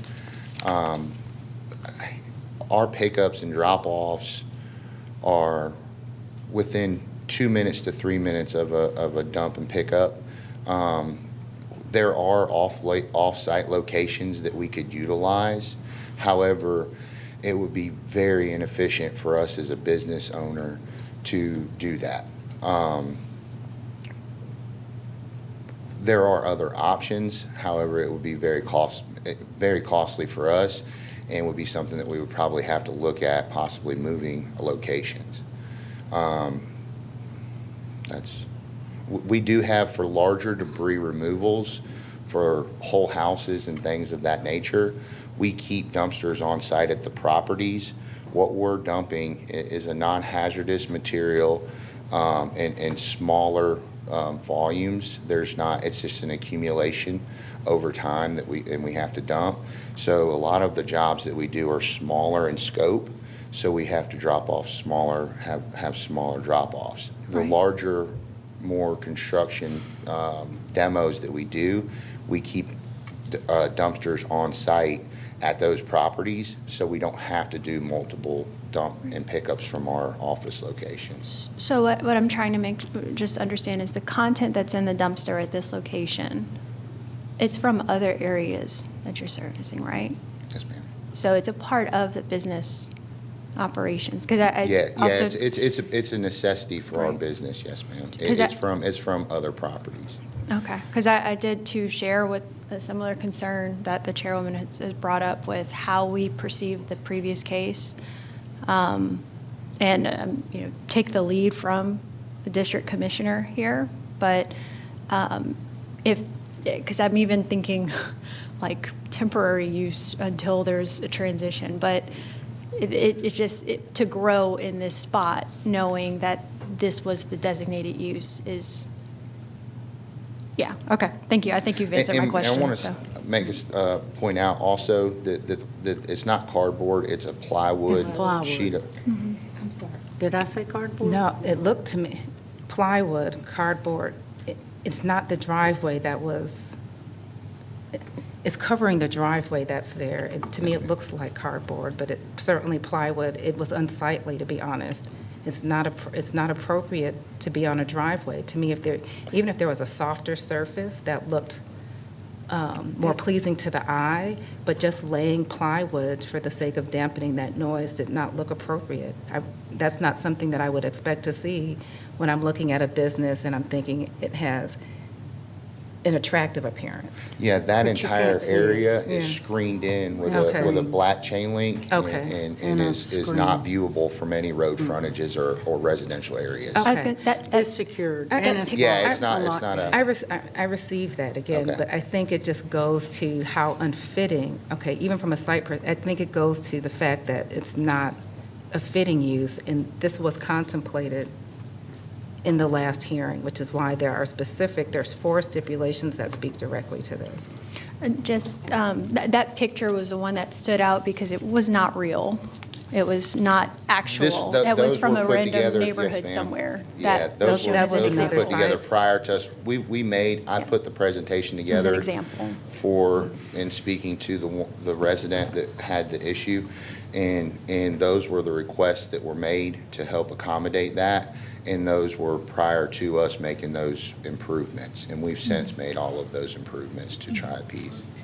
I just want clarification. Just for clarification, with respect to the dumpsters, you mentioned that there are other materials from other locations that are dumped there. Are you currently dumping construction debris at this location? General construction debris, yes, ma'am. C&D operation. Okay. Until we've gone through this process, we've never had an issue. So is this a C&D application? Is that what this is? Construction and, it's, what is, how often is that roll-off dumped? Once a week, maybe. And it's all construction debris? There's no garbage or household waste?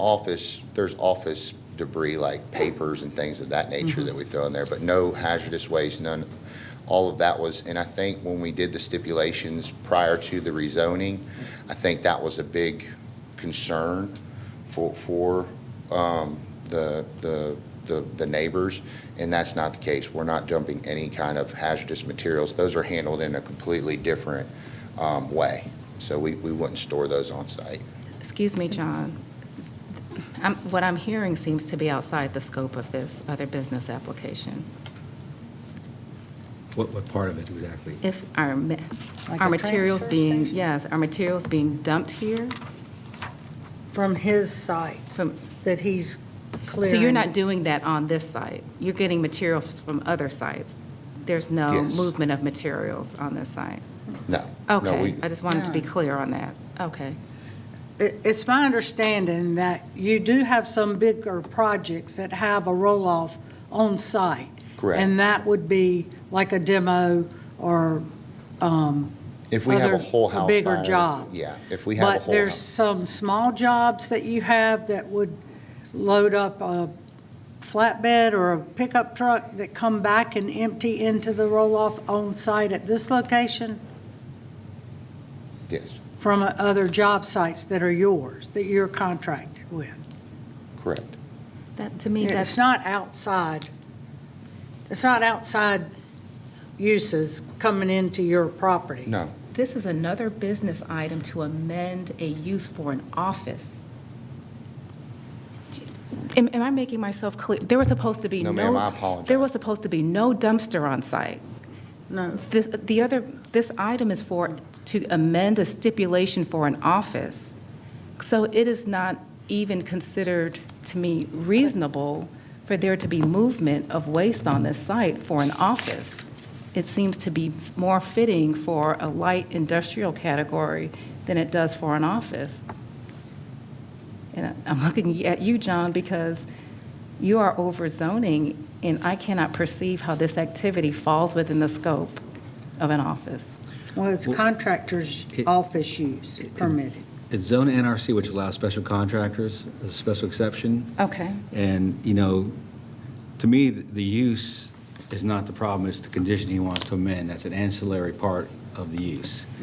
You know, a few years ago, the Board of Commissioners amended a similar stipulation down Kenton Road where Sandy Plain dead ends in for the HVAC contractor, where they also wanted a roll-up dumpster too, and the board approved that, subject to fencing and landscaping. So, you know, for us, it wasn't really about the use, it was about the ancillary part of the conditions. Okay. From what I'm gathering from the other business item, and perhaps that's why this is before us, it was for an office, no dumpster permitted. No, it's for. It says no construction roll-off on site, no construction debris back on site. Right. There was, one dumpster, no dumpster larger than a 6 cubic yard allowed on site.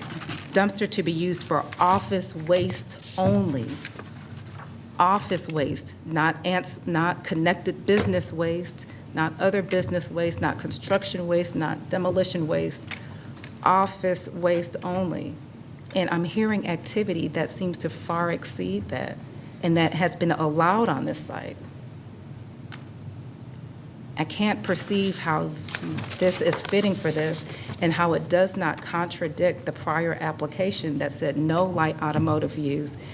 We came here and we reasserted that stipulation because that's what the residents leaned upon, but yet you have a resident leaning upon us to do what we said we're going to do. And now we are going ahead and intensifying that use in a way that's very similar to the impacts of that would be perceived under light automotive use. Yes, Commissioner Gamble. Sir, how long have you been at this location? 5 years. Commissioner Burrell or Mr. Peterson, this rezoning that was in 2018 or another business item, What was that? Because I know I was not here, nor were two other of my fellow board members. Can you let us know what that case was? Well, the original zoning case was Z42 of 2014. They came back in May of 2018 as an other business item to amend the conditions to allow a contractor's office on this property, subject to 15 conditions. Okay. So I guess, how long have you been using a dumpster on this site to put your materials in from other locations? Since we've been there. Which was 5 years ago, so that would have been 2017. So kind of like the other business item that the chair referenced on Canton Road that we denied, even though we denied that application, that applicant will be allowed to continue to utilize the property as it is currently being used. So the way I'm looking at this is, again, we can deny this application and he will be able to continue doing this, correct? No. John? With the 6-yard dumpster. For office use, for office waste only, no. No, he cannot. But those conditions were put upon him after he was already conducting But business. even if the conditions are put on afterwards, the conditions still apply. Just because you're doing something and it opposes new conditions doesn't mean you get grandfathered in for your old conditions. That's why the new conditions are being put on there. So then, Mr. Rollins, I guess this would be a question for you. If these conditions were put on back in 2017, why wasn't this brought to the board as a code enforcement prior to now? Because I'm slightly confused. If it wasn't... If dumpsters weren't allowed and he's been doing this for 5 years, then why is it only being addressed now? Again, I'll Is it just clarify, he coming had to a our dumpster permitted. The dumpster was only permitted for office waste. And even if that was the past history, we have a resident telling you that whatever they're doing now is impacting her beyond the use that we had approved. And I would ask that we go beyond the technicality and look at how we can protect the issue of the resident. And I would ask for us to look at the other business item that this board had approved, was specifically stated for there to be restrictions on dumping. No construction roll-off on site, no construction debris back on site, no dumpster larger than a 6 cubic yard allowed on site, dumpster to be used for office waste only, rubber lids recommended, dumpster to be screened from the neighbors. I mean, there was a lot of protection put into those stipulations out of the concerns that we're here addressing. And I don't think that those should be easily shirked. And I don't see how we can shirk it in light of the other decisions that we make on this board and that we've made here already today to protect the interest of residents.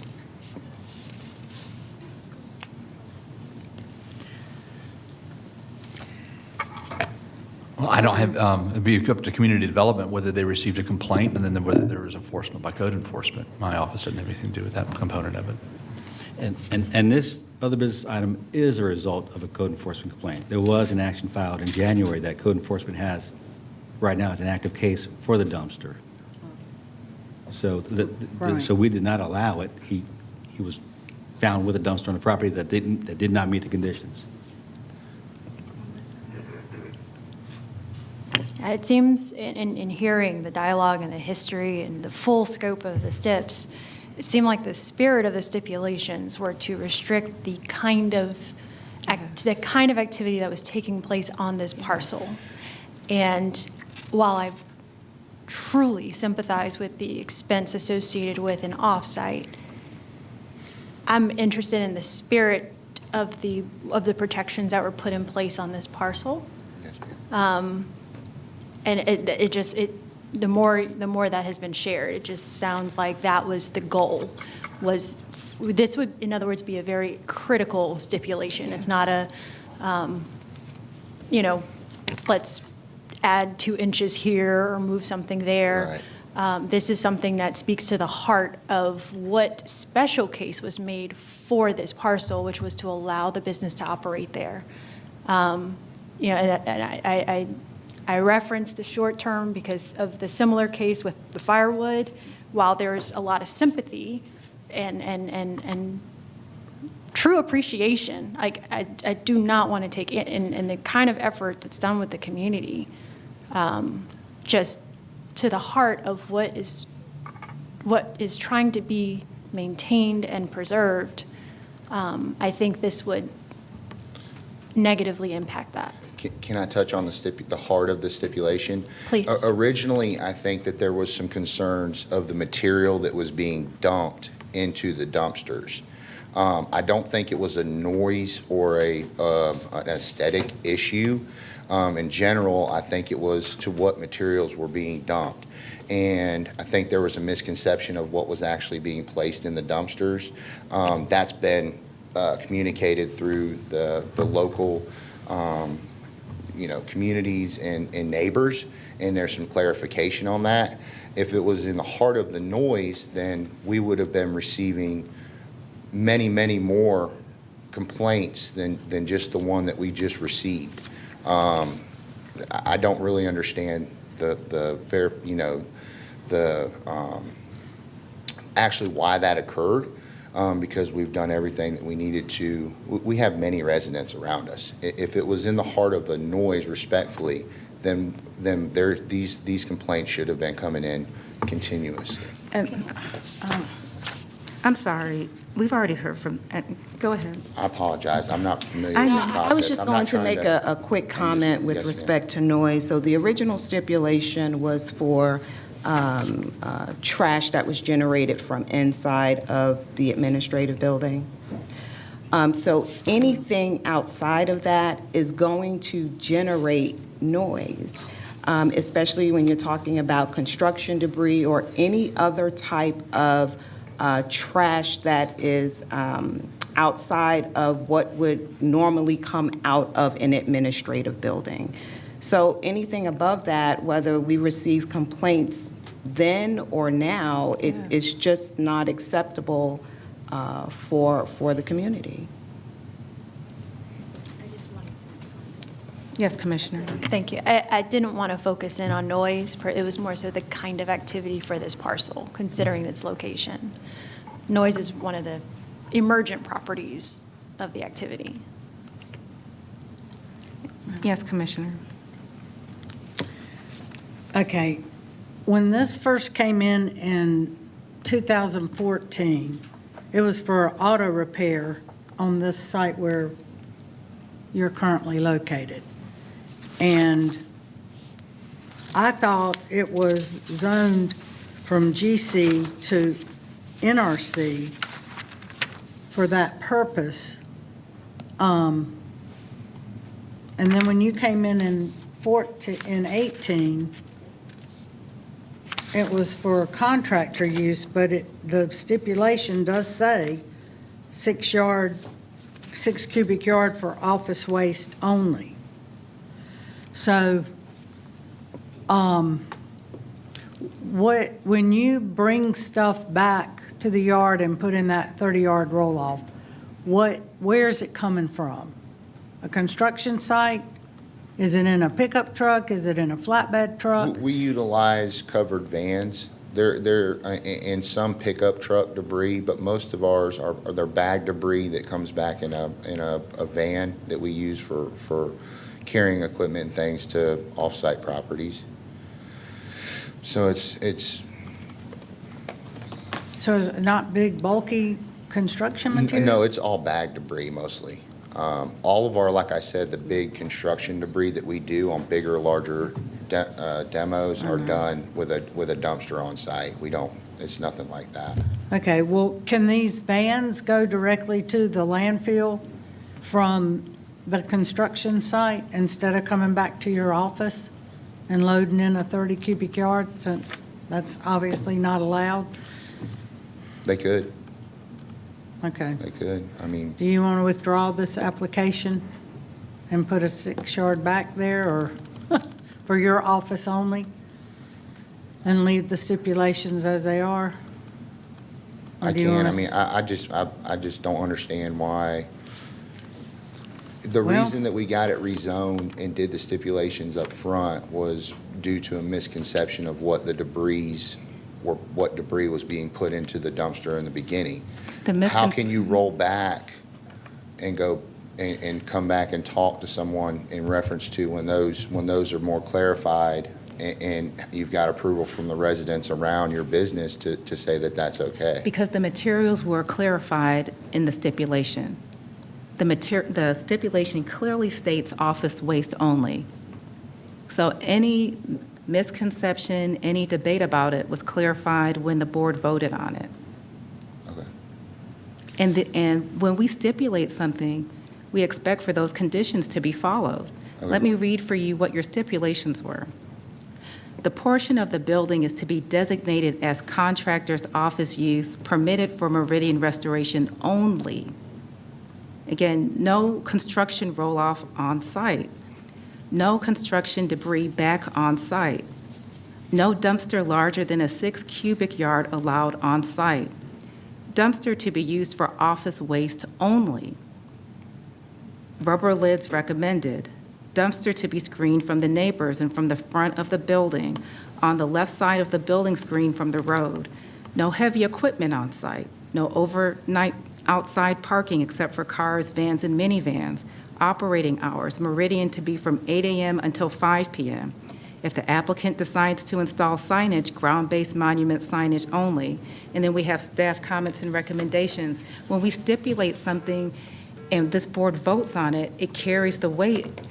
I perceive it runs with the land. Is it not part of the zone? Is it not? The materials were already determined in that decision of the board. So I don't understand why we keep going back and forth on this. Okay. It's already been made clear. Okay.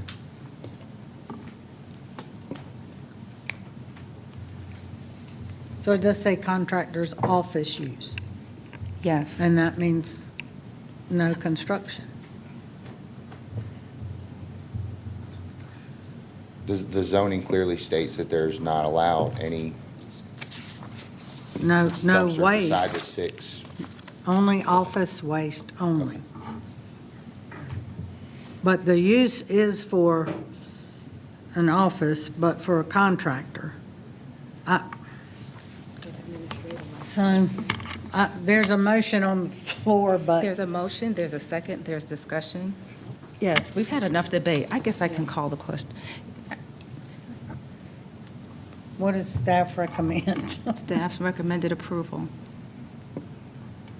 So Bill, is this use approved under what he's doing with those stipulations removed? Is this still an NRC use for a contractor?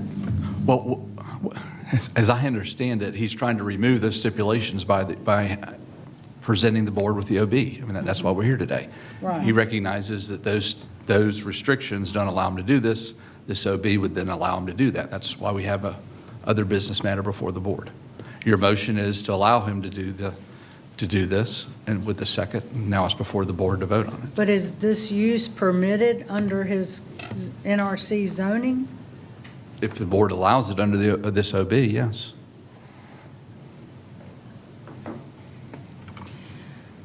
All right, we have a motion, we have a second, we've had a quite lengthy discussion. I'll go ahead and I call the apologize. question.